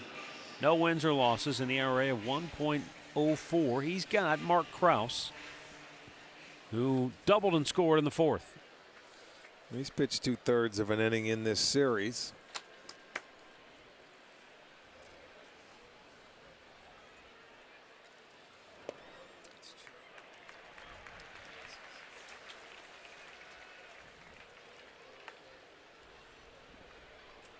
Zepchinski very well could be on for just this one batter.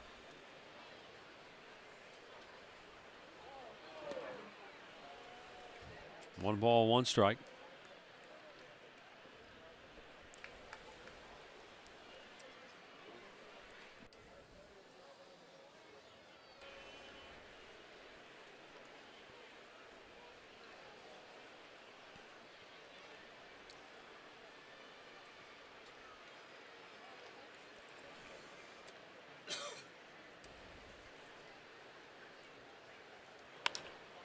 Line to left, that's a base hit for Krause. Big guy continues to swing the bat well. He's going to go into second base with a 1-out double. His second double today and his 5th hit in the series.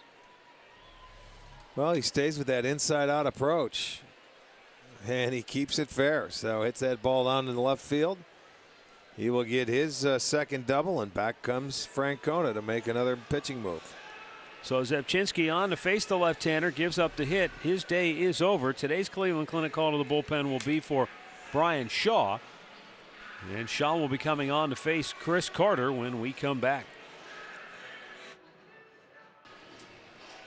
Get the final word on the Browns matchup with the Vikings tomorrow night inside the Browns Red Zone. Jim Donovan, Doug Deacon, Tony Grossi will talk about the game. Take your calls. It's the Browns Red Zone tomorrow night at 8, presented by Buffalo Wild Wings. 1 on, 1 out. Chris Carter, the batter. Brian Shaw on to face him. His 67th appearance of the year. 5 wins, 3 losses, and an ERA of 3.42. Carter homered in the 2nd inning, walked his last time up. Again, first base open, just as it was the last time he came up. Tying run in scoring position for Houston.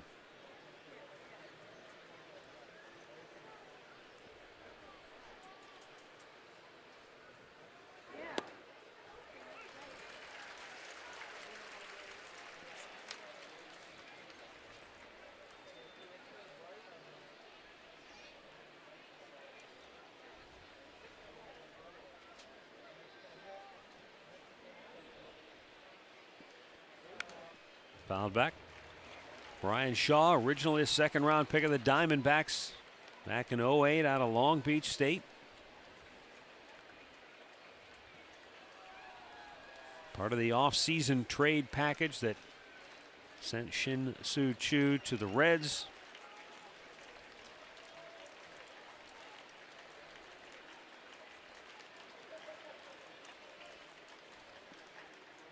Swung on and missed. He strikes him out on 3 pitches.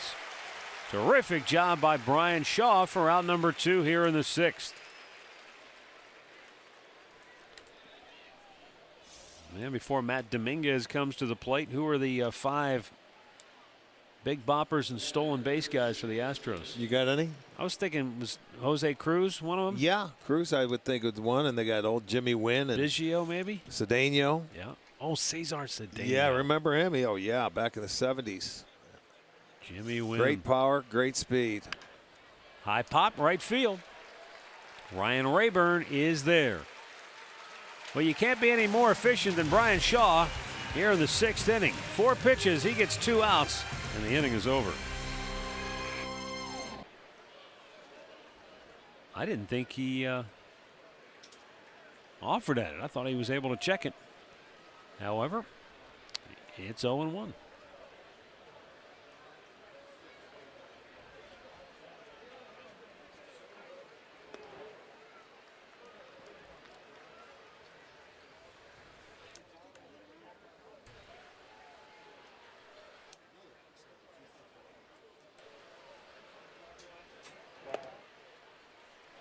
Two balls and a strike.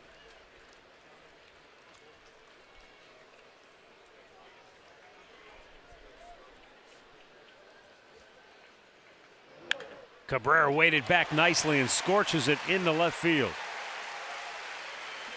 And once again, the Indians have their leadoff man aboard. It's just the 2nd time today. Looked like Dominguez got a little piece of leather on it, but it was hit so hard there was no way he was going to catch that ball. He stayed back beautifully on an off-speed pitch and just rakes it into left field. Gets his first hit of the day, so the 2nd straight time he's been on. It did go off the end of his glove.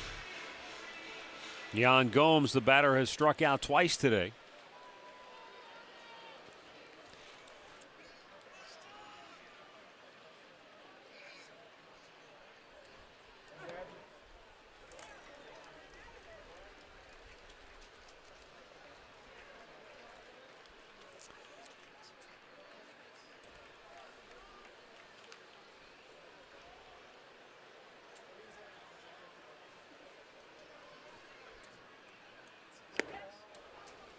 Threw it by him again. He has really been able to just somehow throw the fastball by Yan Gomes. Now, whether it's just a case where he's elevated it just enough, but he's got Gomes shaking his head.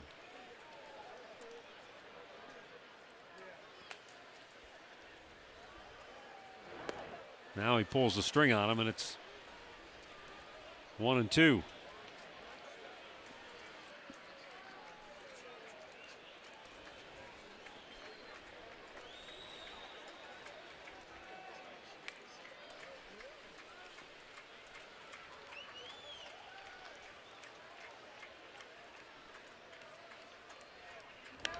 Right back.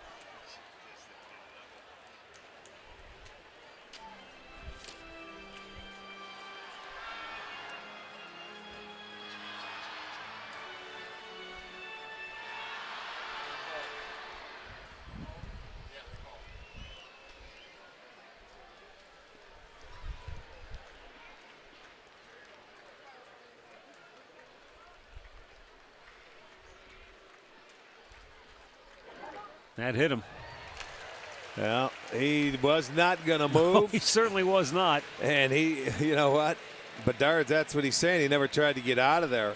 He didn't lean into it, though. And he wasn't trying to hit him because he had him down to the count 1-2, and he had struck him out 2 times before. So Bo Parter's going to come out and talk to C.B. Buckner about that and ask him. He didn't even make an effort to get out of the way of that pitch. He took it.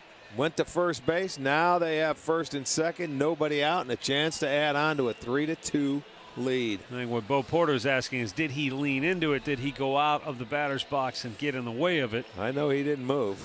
Look at that's called tracking practice right there. You track it right into your knee. Look at take one for the team. He did too. So the Indians have their first 2 on with nobody out in the 6th inning, and Michael Brantley coming to the plate. Brantley is already 2 for 2 today, including a 2-out RBI single in the 4th. That tied the game. And then the next man up, Mike Aviles, put the Indians in front. Hits are even at 7 apiece.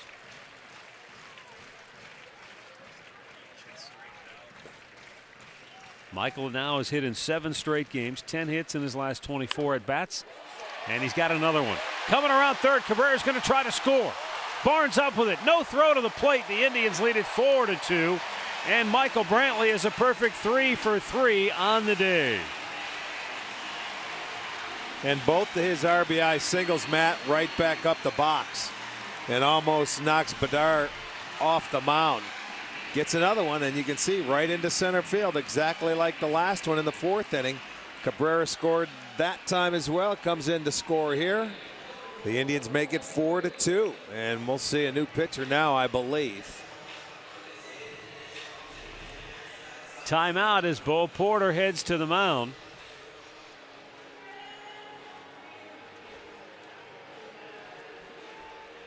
Bo Porter makes the signal for the bullpen. Eric Bedard's day is over after he goes 5 innings plus 3 batters. Charged with 4 runs on 8 hits, and he's responsible for the 2 men on base. Philip Umber will be coming on when we come back.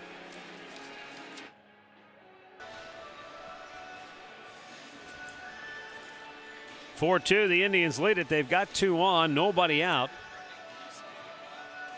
And Philip Umber coming on now for the Astros. It's his 17th appearance of the year.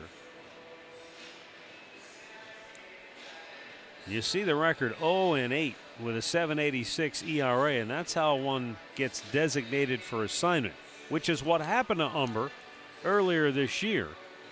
On May the 12th, they designated him for assignment, and then inexplicably they brought him back. Usually when you designate a guy for assignment, that means thanks but no thanks. Yeah. In that game against the Indians that he started on April the 20th, he went 1/3 of an inning. And on 30 pitches, they tagged him for 8 runs on 8 hits. And this is a guy a couple of years ago had the perfect game when he was with the White Sox against the Seattle Mariners. Coming on in relief of Eric Bedard, who went 5+ innings. 5 plus the 3 batters, gave up 8 hits. Responsible for the 2 out there is the sacrifice bunt Aviles makes, goes down. Gomes to third, Brantley to second. And with 1 down, Michael Bourne will be the batter.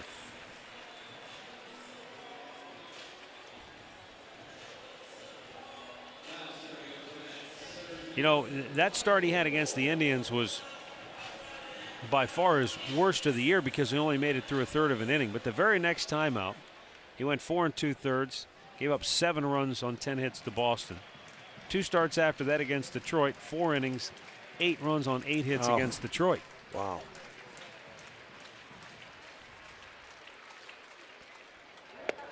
Throws it by Michael Bourne.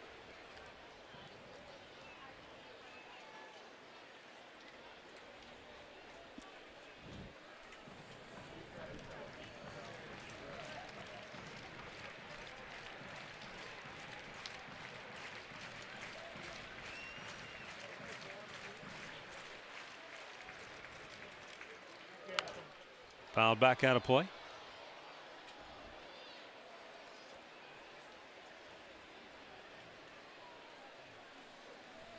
It was just last year on April the 21st when Umber authored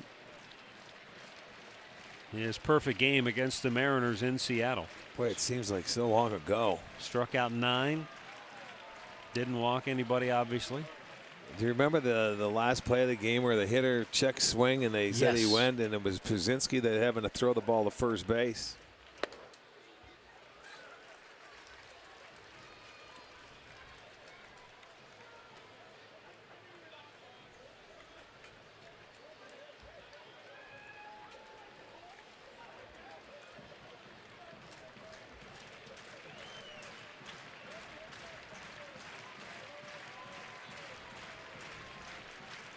Second and third with one out and a 1-2 count for Bourne.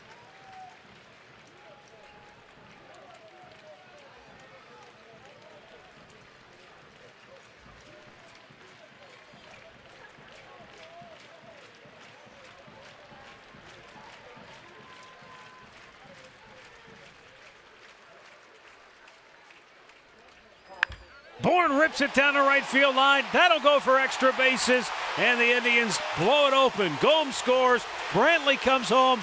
Bourne's going for 3. He's in standing with a 2-run triple. Michael Bourne's 5th triple of the year. His 47th and 48th runs batted in on the season. The Indians with 3 more here in the 6th now lead it 6-2.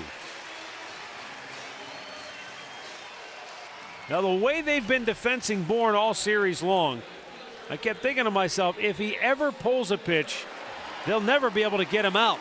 Look how far the right fielder had to go to get it. Well, they slowed it down for him. That was an off-speed pitch or a cutter or a break. It was off-speed. Wasn't a fastball. When you're playing somebody over, you can't give them a pitch to pull or make a mistake there, and they certainly did. And Bourne took advantage of it, drilled it into the corner, so the sacrifice pays dividends. Both runs score. 50th career triple for Michael Bourne. All 3 runs in the inning charged to Eric Bedard. So he allows 6 runs on 8 hits in 5 innings of work here today. Infield still in. Nick Swisher at the plate.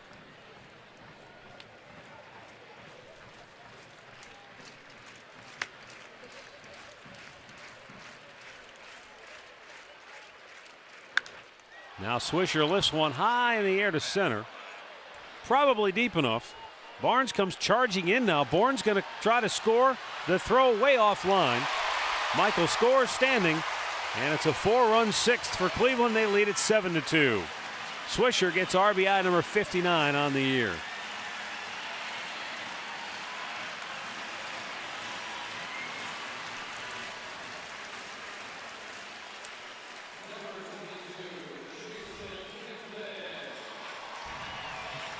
Well, they do things right in that inning. Get them over, get them in. So it's a 4-run inning. They've had 2 big innings. The 4th, they scored 3. This inning, they have scored 4.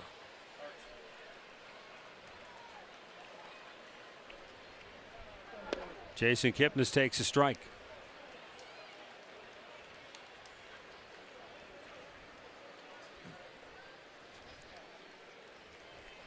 Started out the day over 3 against Bedard with runners in scoring position, then took advantage of it for their last 5.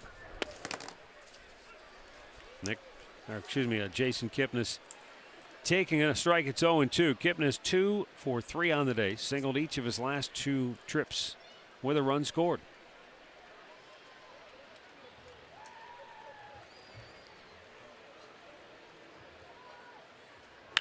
And now Kipnis drives one down the left field line. That's a fair ball. Crow plays it up off against the wall, and Jason Kipnis slides in safely with a double. So Philip Umber has offered no relief for Houston since he came into the ballgame. He's given up 2 hits, a triple, and a double. Well, Jason Kipnis, 3 straight hits for him. He went the other way with his first base hit. He pulled the one in the hole with his second base hit, and now the patented Kipnis swing that we've witnessed all season long going the other way with his 34th double. 10 hits now for the Tribe. Now Carlos Santana, who drove in a run with a double in the 4th.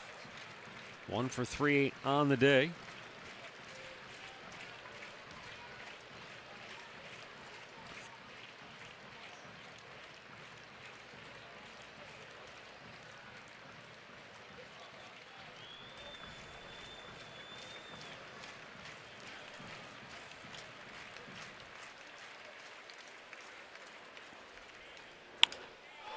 Santana with a fly ball to right field, and L.J. Hose will make the catch to end the inning.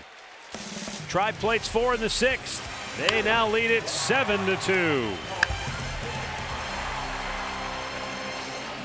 Baseball is brought to you by Panini's with 18 locations in Northeast Ohio, and by Levin.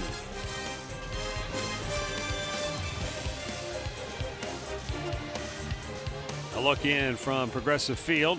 Our Panini Cam brought to you by Panini's Bar and Grill. Kind of a cloudy gray day in downtown Cleveland. Autumn arriving in just a little over an hour from now. An hour and a half. Almost an hour and a half to be exact. Oh, man. What a day, though. Well, it's warmed up after that 4-run sixth. It sure has. 7-2, Indians in command. Brian Shaw stays into the ball game. Got the last 2 outs of the 6th inning on 4 pitches. Trevor Crowe 0 for 2 today.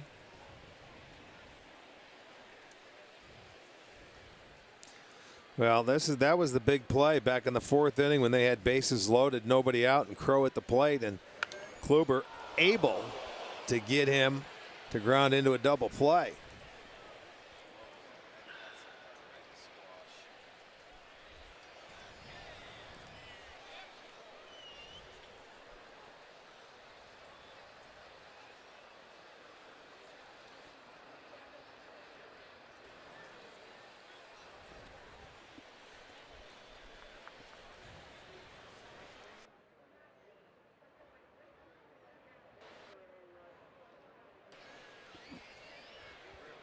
Trevor Crowe awaiting the 1-1 pitch.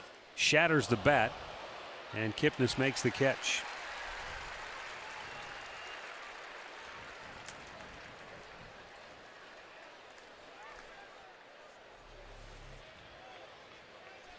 Well, that was the old cutter coming in and just shatters the bat. Ball stays on the infield. The barrel of the bat goes flying out towards second base.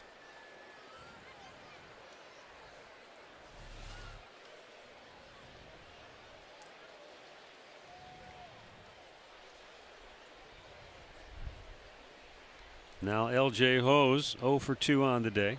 Takes outside ball 1.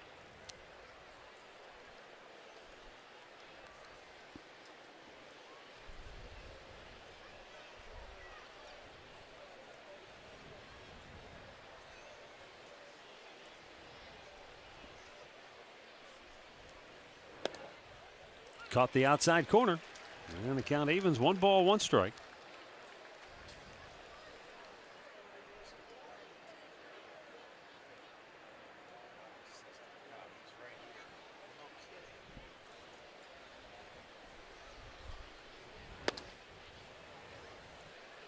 Now the count 2-1.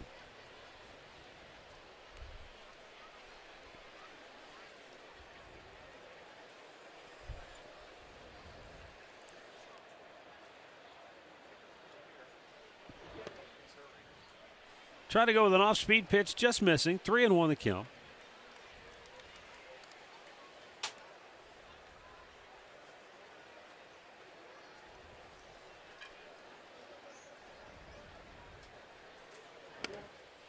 And Shaw walks Hose with 1 out here in the 7th. It's going to bring on Terry Francona for a pitching change. And I believe he's got Cody Allen out there. And so that's going to be it for Brian Shaw. Retired the first 3 he faced, then walked Hose. So his day is over, and Cody Allen is coming on when we come back. Field, the Indians on top, the Astros 7-2, and I know this cold weather already has me thinking about that warm sunshine out in Goodyear, Arizona. If you have never been out to spring training, maybe this year's the perfect time to do it. The Indians have 3 packages all planned out for you. You can get more information right now by calling 855-298-5444. Matt, we'll send it back up to you. Thanks, Katie. Cody Allen coming on now for the Indians, his 73rd appearance of the year. 6-1, a 2.55 ERA. Tried with a 7-2 lead. And the batter for Houston will be Carlos Corcoran, who is 1 for 2. Tampa Bay continues to lead Baltimore 1-0. They're in the 6th inning in St. Pete. Rangers Royals still scoreless. They're in the 5th at Kauffman Stadium. That's Shields for Kansas City today. Got to see who's pitching for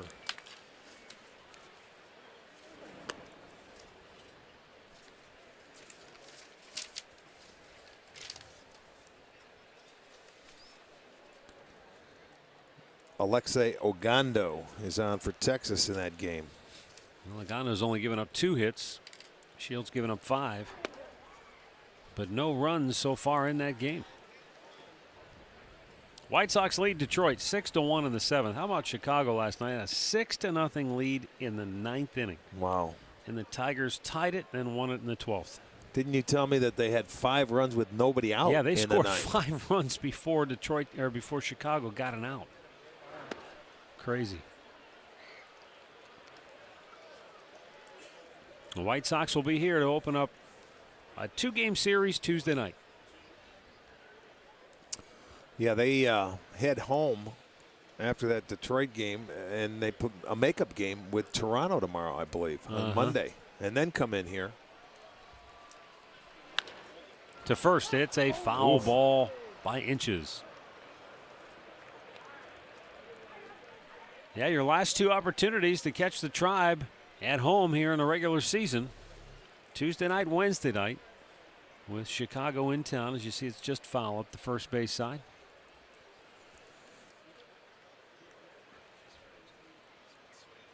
Then the Indians will hit the road for 4, and hopefully they'll be back home for postseason action.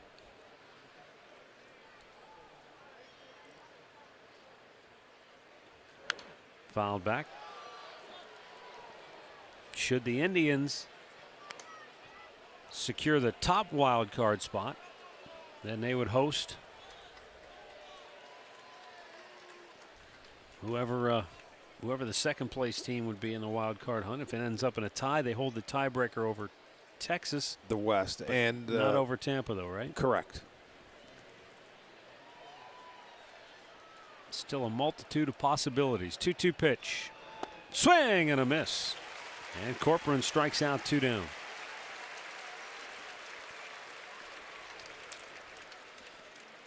Cody Allen throws a low heater right here, and I mean down, maybe a little lower than the knees, but it was a good pitch. He gets him to swing and miss. That's out number 2.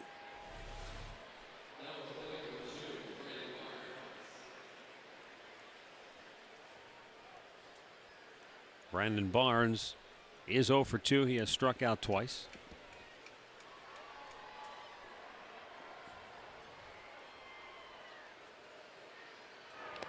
Nice pick by Yan Gomes. That was a nice pick. He had to turn that glove around. That's surprising. It didn't go off the glove. I mean, watch him how far his hand has to go to pick this ball. It's a breaking ball. Look at that. That to me is end up lucky because he moved the right way, but it went right in the glove. That's a awfully tough play.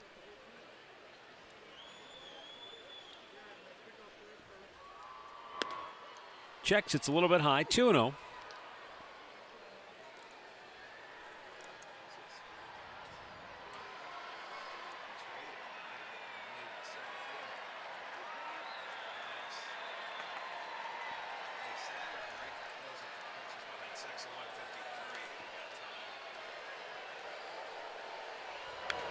Back out of play. 2 balls and a strike.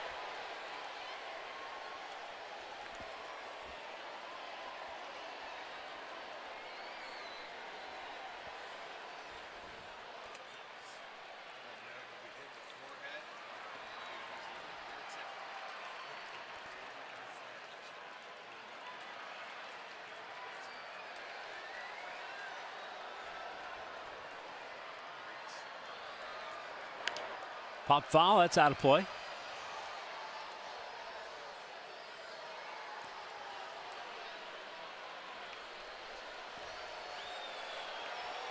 Two balls, 2 strikes, 2 down here in the 7th. The Indians on top 7-2. Houston led it 2-0 going into the bottom of the 4th. That's when the Indians broke through, scored 3 times. They added 4 more in the 6th.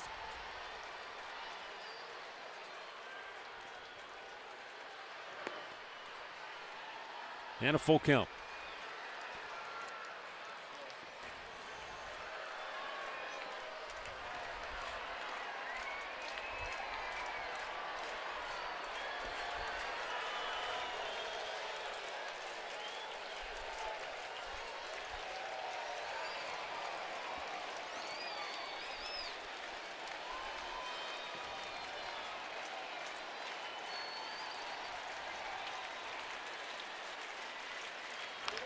Swung and fouled it off.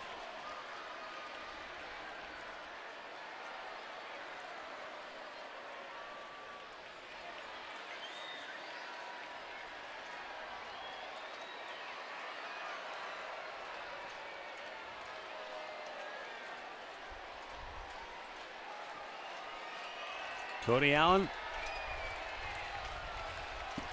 drafted by the Indians out of high school in 2011, and fast becoming one of their top setup men. That's fouled third base side.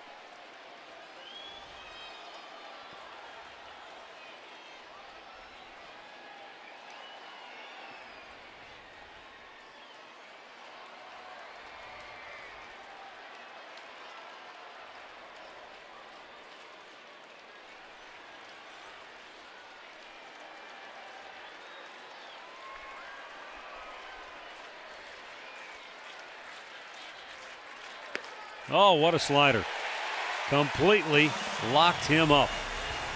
Cody Allen punches out a pair, and we've reached the 7th inning stretch with the Tribe in command 7-2. Stretch time brought to you by Spitzer Auto World. Life is hard. Buying a car shouldn't be. The Indians with a 7-2 lead over the Astros. And as promised earlier, it's Miller time. Brought to you by Miller Lite. Yan Gomes has been kind of a one-man wrecking crew defensively with his arm. Showing off the gun, isn't he, in this series? I mean, he's had a good series throwing guys out. They try to steal, he throws them out. You get off a little too far, he's going to continue to gun you down. And what a good arm he has. It's the largest home Sunday crowd of the season. 26,168 turning out today to watch the Indians go for their 6th 4-game sweep of the season. The Indians haven't had that happen since 1954, sweeping 6 series of at least 4 games.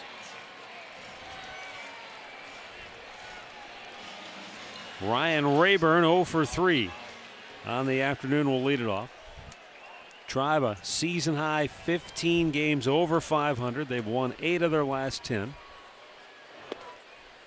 They hold one of the wild card playoff spots in their possession.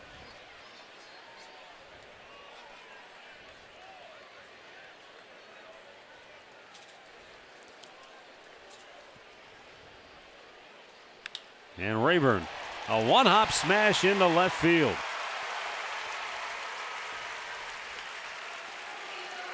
Well, let's go back to the studios once again for another update with Al.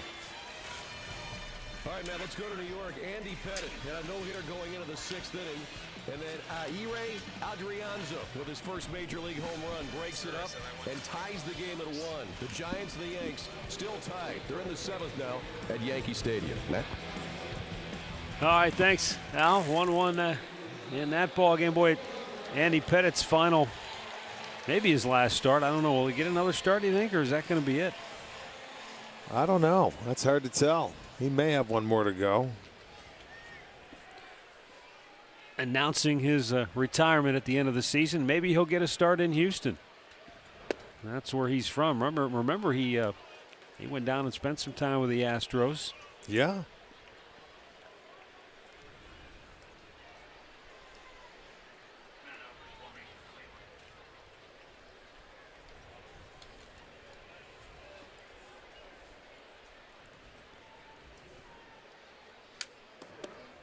Downstairs.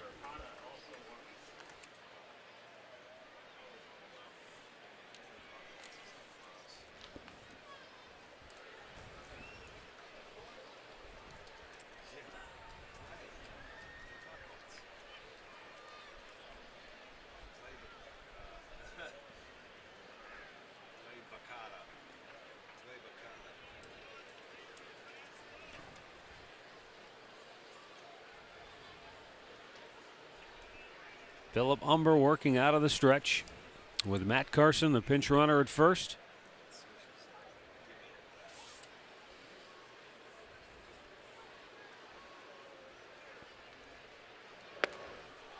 Snap throw back to first base. Close play, but Carson back safely.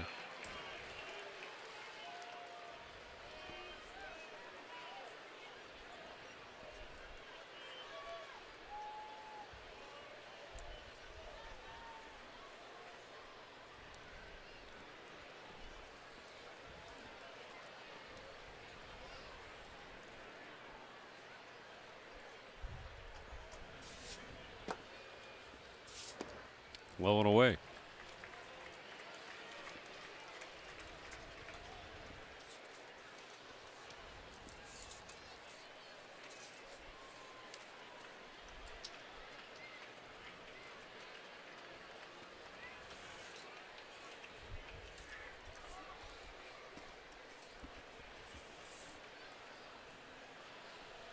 Three-one pitch to Cabrera. And a throw to first instead. Tampa Bay now leading Baltimore 3-0 down in St. Pete. Jeremy Hellickson shutting out the Orioles. Baltimore, unless they rally, headed to their 4th straight loss.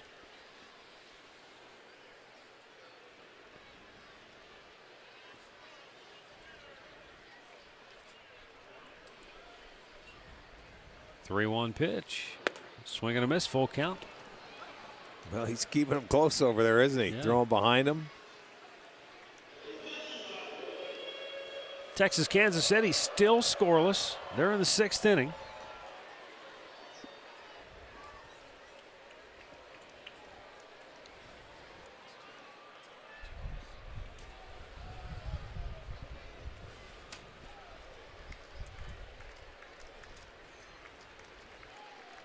And the payoff pitch. Carson goes. It's ball 4.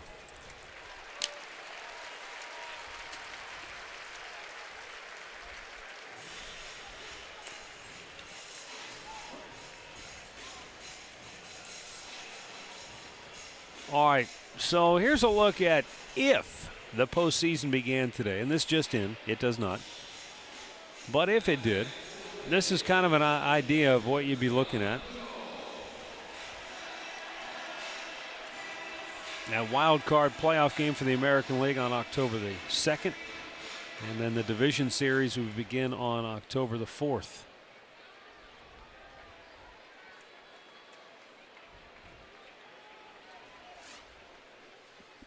But one more week of baseball. Yeah, and you know, the way this wild card is jumbled together. I mean, let's just say, for example, Rick, the Indians hold on and win here today. Now, let's say Tampa Bay holds on and wins. And then let's say Texas wins. I mean, you could end up with, well, all 3 teams could be tied By tomorrow? by tomorrow. I mean, Yeah. Very theoretical. You could end up with a 3-way tie because the Indians will be off tomorrow. Both Texas and Tampa Bay will play. Right. There's just a lot of possibilities. Well, they have. If they win today, the Indians, that's fine because they have the 70 losses. I'll give them one more win, and they're looking for a couple of losses tomorrow.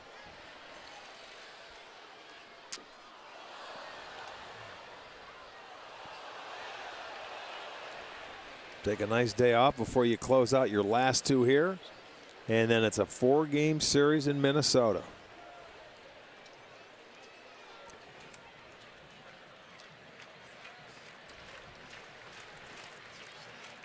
One and two the count here for Yan Gomes. A couple of strikeouts. He was hit by a pitch in the 6th inning. And the Indians end up scoring 4 runs in that frame. Gomes strikes out again. One down in the 7th.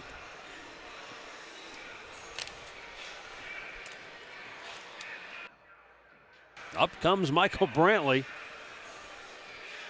He has been kryptonite for Houston pitching here today. A perfect 3 for 3. Twice he has driven in runs with a base hit. He's now hit in 7 straight games. 11 hits and 25 at bats.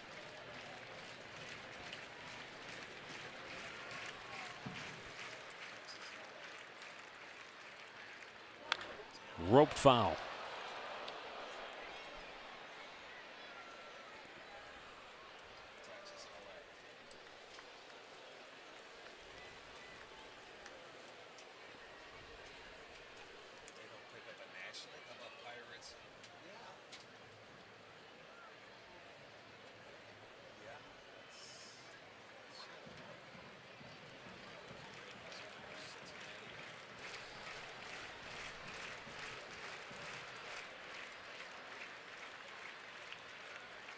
The 0-1 pitch.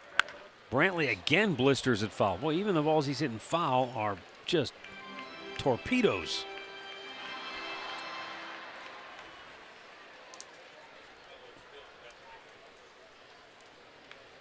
Well, he's been right up the middle with his last 2 RBI singles, but that came off the left-hander, Eric Bedard. He has 68 RBIs now.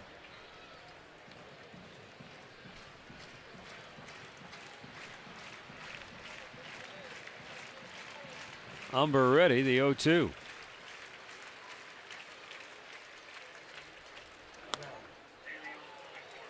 One ball, 2 strikes. Action in the Houston bullpen again.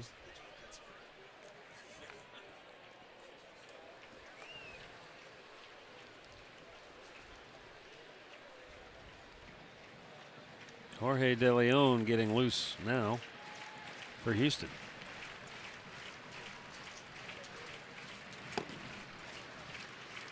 He wants to talk to him.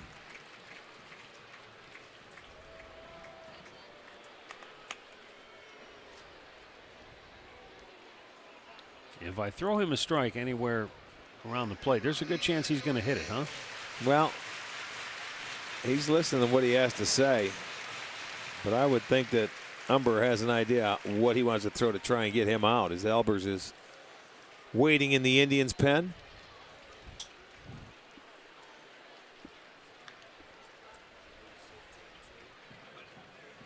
Matt Carson, the runner at second base. He came on for Ryan Rayburn. As Dribble Cabrera is down at first with 1 out. Then the 1-2 pitch to Brantley. Up and away, it's 2-2.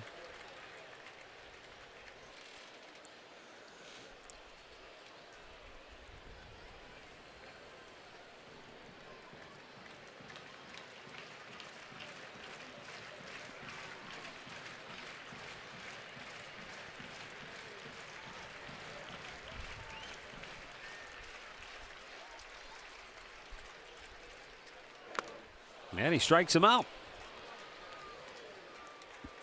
Second strikeout for Umber. Back-to-back Ks here in the 7th inning after the first 2 reached. And that'll leave it up to Mike Aviles. And Aviles tonight, or today rather, fly to left in the 3rd. Drove in a run in the 4th with a base hit and then a sacrifice bunt his last time up.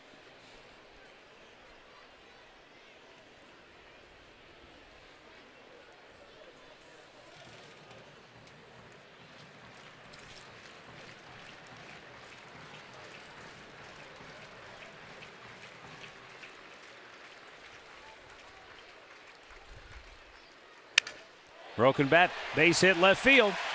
Coming around 3rd, Matt Carson's going to score. Cabrera stops at 2nd. 8-2 Indians. Mike Aviles with his 2nd RBI single of the afternoon.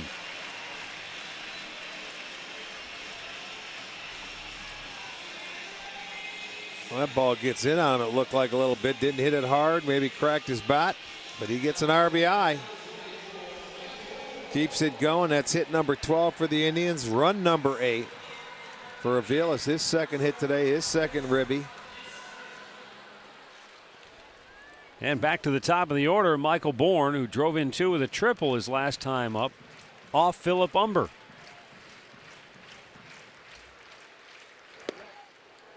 Swung on and missed.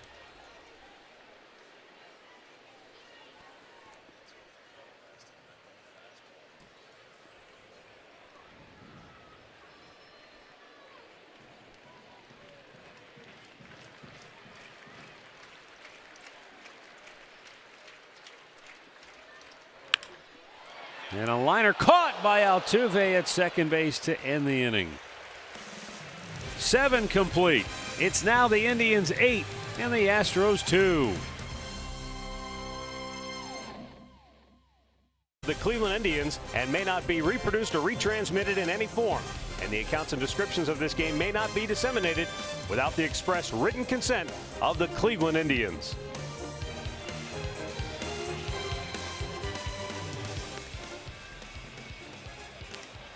Stay tuned for Indians Live. Comes your way next. Brought to you by Conrad's Tire Express and Total Car Care. The highlights, interviews, analysis, it's all straight ahead.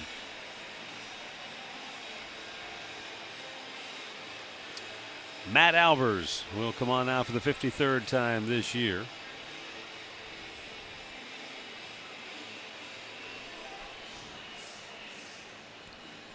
And Matt Carson stays in the ballgame, and he is in right field. Top of the order for Houston. Jonathan Villar will lead it off.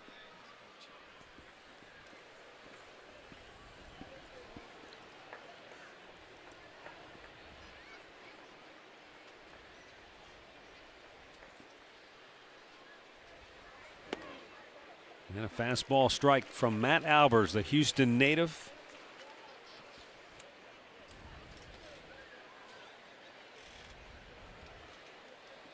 Drafted by the Houston Astros, his hometown team out of Clements High in Sugar Land, Texas, just a suburb of Houston. He was what they call a draft and follow pick. So they drafted him. He went to San Jacinto Junior College in Texas. And then just before the June draft, the Astros got his name on a contract. And he started his pro career. But he wound up being traded by the Astros to Baltimore, along with Luke Scott in the Miguel Tejada trade back in '07.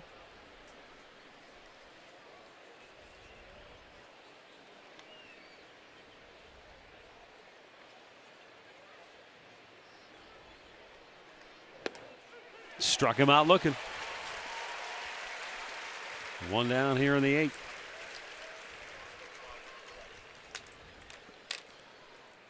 Keys to the game brought to you by Akron Children's Hospital.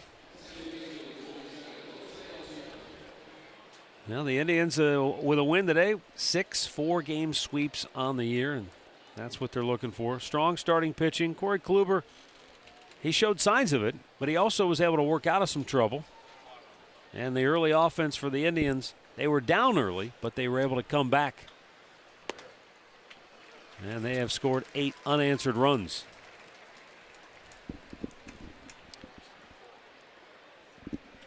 Matt Albers pitched previously for Terry Francona with the Red Sox.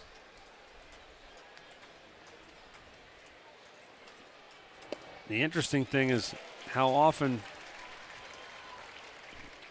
players that you know cross paths. I mean, here's Matt Albers as an Indian, and when he was with Boston, he went to Arizona for Craig Breslow, who had previously been here. Yeah, and Breslow went to Boston. And then he's not still there, is he? Yeah. Is he still with the Red Sox? He's still in Boston. Went to Arizona, Oakland, Boston, Minnesota after he left here for a little bit, I think.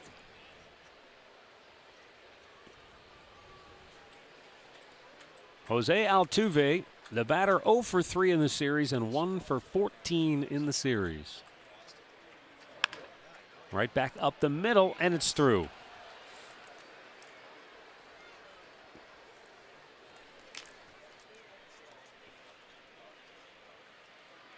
And that's going to do it for Albers. Just 2 batters for him here this afternoon. Gives up a single and a walk, or a single and a strikeout, and his day comes to an end. Left-hander Clay Rapata coming on when we come back. We are in the 8th inning, and now pitching for Cleveland is Clay Rapata.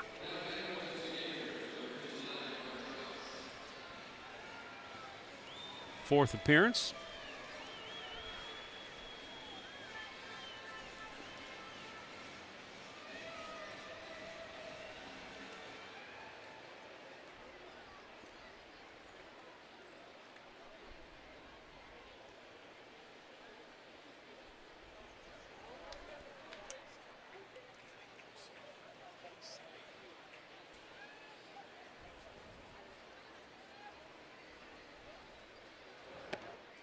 And it's outside ball one.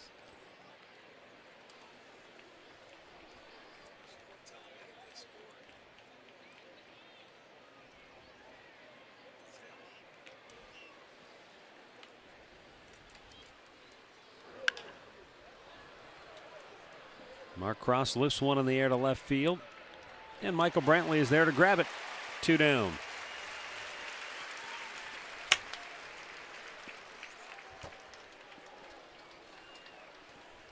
Timeout for another pitching change. Terry Francona is going to go to a right-hander. With 2 down here in the 8th, C.C. Lee will be next of the inning. And it will be right-hander C.C. Lee. This is a situation, you know, I'm sure some people are going, well, why change pitchers so many times with a 6-run lead? This is more of Terry Francona getting guys opportunities to stay sharp, getting a look at them. It's not so much that I think that he's necessarily matching up pitcher for hitter to try to win the game. He's just got to, you got these guys here, might as well use them, get a look at them. Well, and he is. It's the 7th pitcher today. Ouch. Wow, that went right into the chest protector of C.B. Buckner, and he is down in a heap. And Jeff Desjardins, Indians trainer, is out quickly. He's in a lot of pain.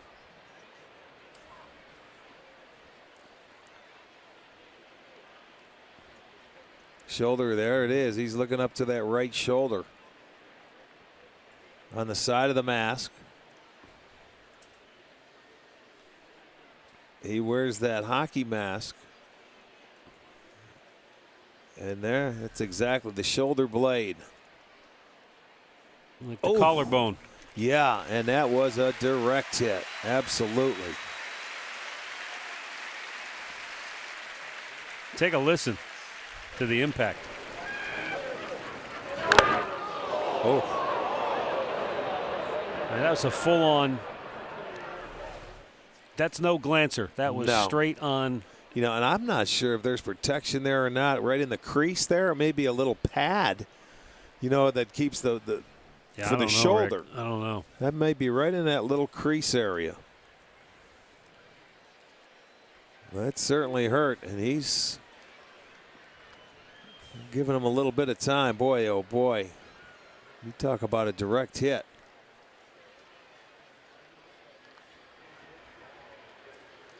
I think he's going to try to hang in there. He's just saying, please don't anyone hit one back here again.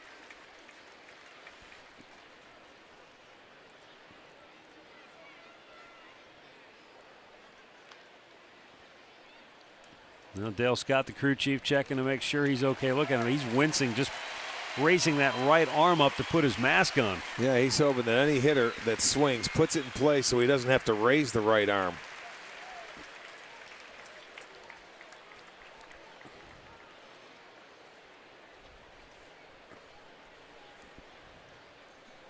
All right, so ready for action, or ready as he can be.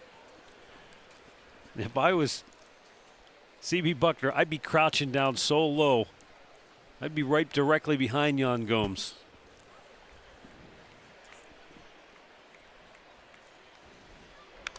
Fouled back out of play.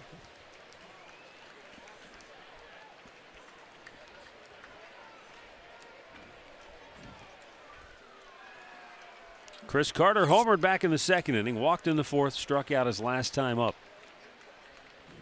Now 1 homer shy of 30 on the year.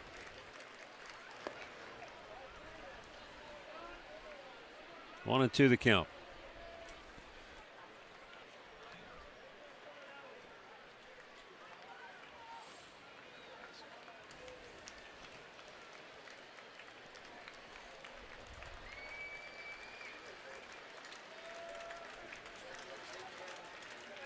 Swing and a miss. He strikes him out and the inning is over.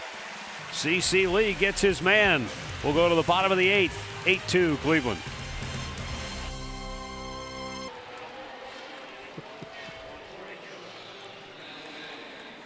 We go to the bottom of the 8th inning. And this Sunday afternoon crowd enjoying the Indians' offensive onslaught here today. New pitcher for the Astros. Jorge De Leon, 9th appearance. He's got Nick Swisher, Jason Kipnis, and Carlos Santana.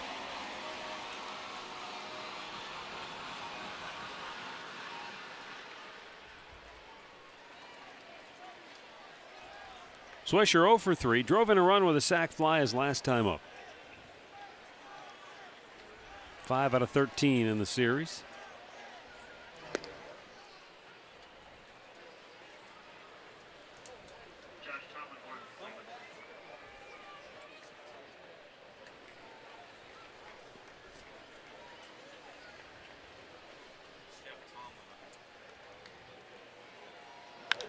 Swisher hits one in the air to left. Trevor Crowe is there. 1 down. In-game box score brought to you by your Northern Ohio Hyundai dealers. Michael Bourne, a big 2-run triple. Kipnis, Santana going extra bases. Big guy today, Michael Brantley, though. A couple of big hits. Driving in runs, sparking the Indians today. But another game where a lot of different people have had a hand in it. Jason Kipnis looks, it's up high, ball 1.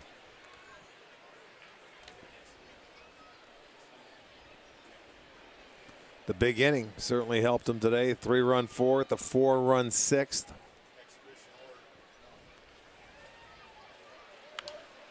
Well, Jason Kipnis with hits in 3 straight at bats here today.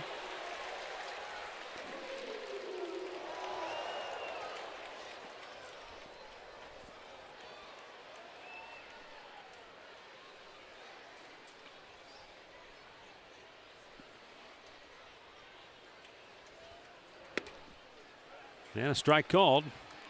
And the count is 1-2.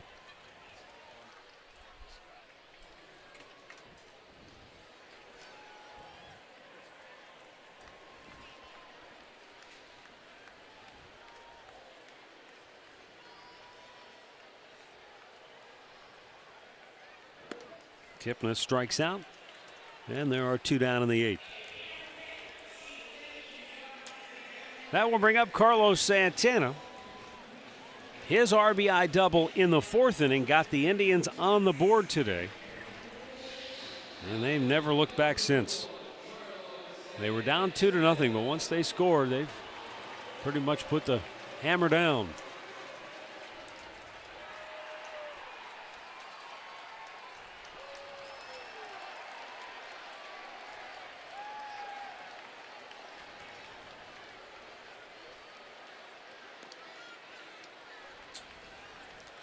I want to know the count.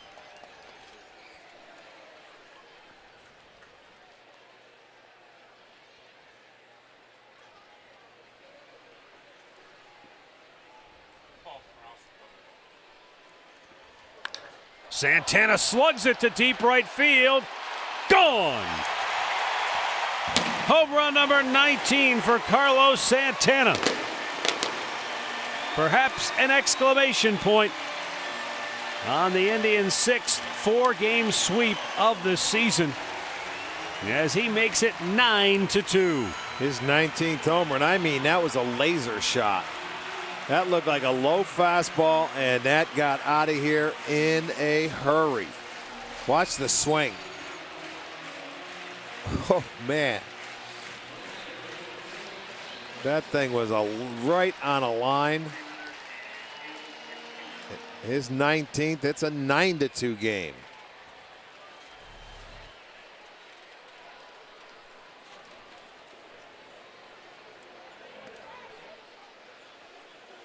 Matt Carson gets his first at bat of the day.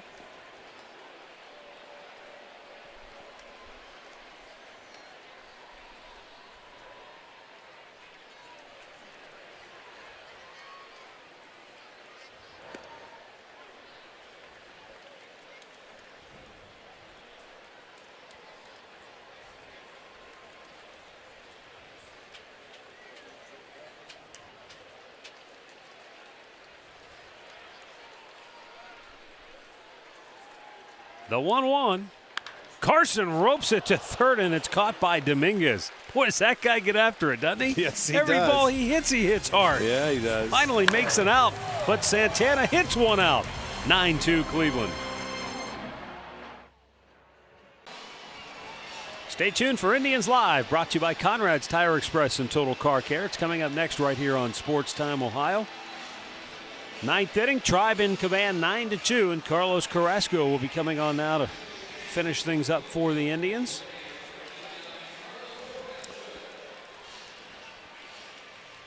Eighth pitcher for the Indians today, Carrasco, coming on for the 15th time. He's done a pretty good job out of the bullpen. The Indians, 13 hits on the afternoon, 9 runs. 4 extra base hits. We're going to have Jose Ramirez staying in the ball game, coming in for Jason Kipnis. Yeah, Matt Dominguez to lead it off. Couple of hits on the day.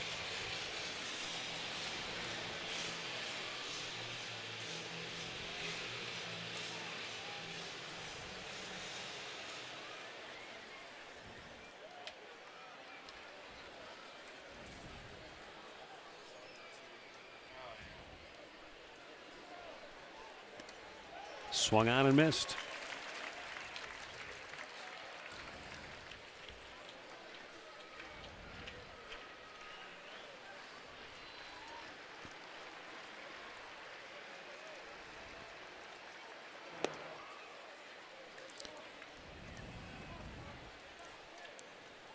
Rick, what do you got on the grip there? It looks like it's an interlock, like it's a golf swing right here, where he's got that one finger with the baby finger, and that looks like a golf swing to me.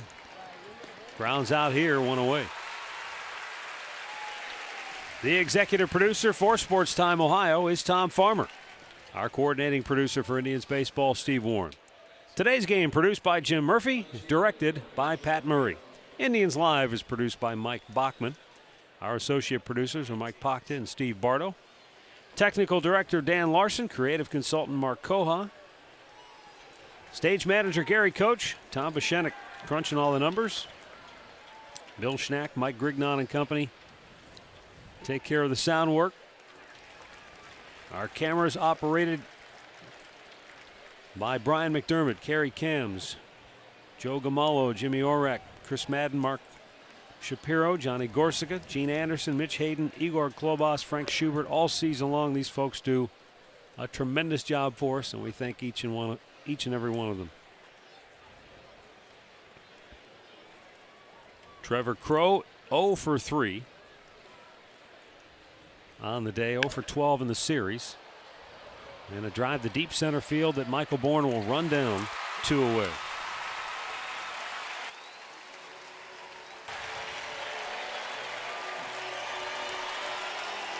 Two down, and L.J. Hose is the batter for Houston. The largest Sunday crowd of the season. Enjoying it here this afternoon. The Indians came into the series knowing one thing. They had to take care of business. And they've gone about it in business-like fashion. A couple of 2-1 wins, a 4-1 victory, and now here today, busting loose and leading at 9-2. Fouled back.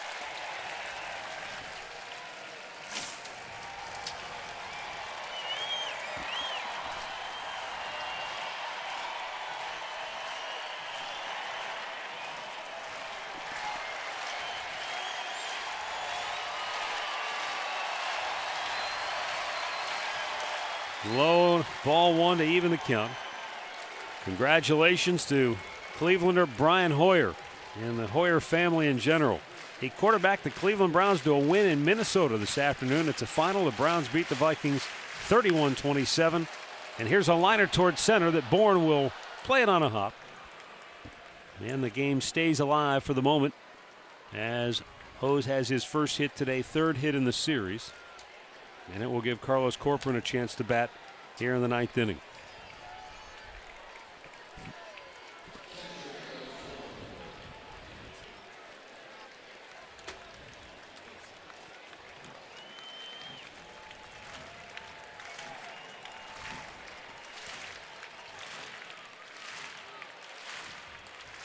Hoyer threw the game-winning touchdown pass in the final minute for the Browns today in Minnesota.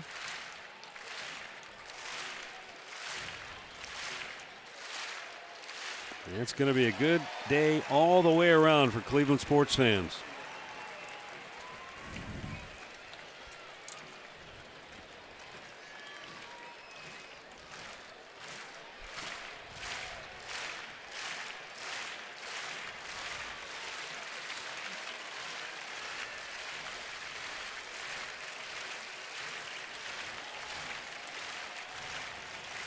Carlos Carrasco ready, and the 0-1 pitch. Swung on and missed, nothing in 2 the count. Texas, Kansas City, by the way, still scoreless, and they're in the 8th inning now in Kansas City. While Tampa Bay is closing in on another win over Baltimore. Just about knocking the Orioles completely out of the thing.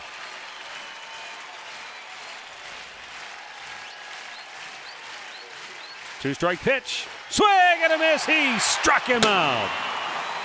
The Indians have done it. They have swept a 4-game series for the 6th time this year. You talk about some history. There it is for you. Most 4-game sweeps since 1954 for the Indians. An incredible feat all season long. They've been able to put the hammer down when they've had to. And a win today gets them to a season-high 16 games over 500 at 86-70. They've won 9 out of 11, and they will maintain their stranglehold on one of those 2 American League wild card spots. 9-2 the final. Corey Kluber went 5 1/3 innings for the Indians today. He'll get his 10th win of the year. And the loss to Eric Bedard, who drops to 4-12 on the season. Time now for our key play of the game, brought to you by KeyBank. Well, let's go back. 4th inning. Micah Vilas is going to get a key base hit right here, so the Indians take the lead. It was with 2 outs, and watch the slide of Cabrera coming in as Bourne is telling him to get out of the way.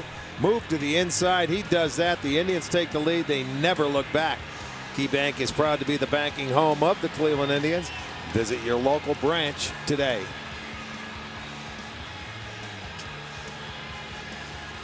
We'll be back with some final thoughts as the Indians win it today 9-2.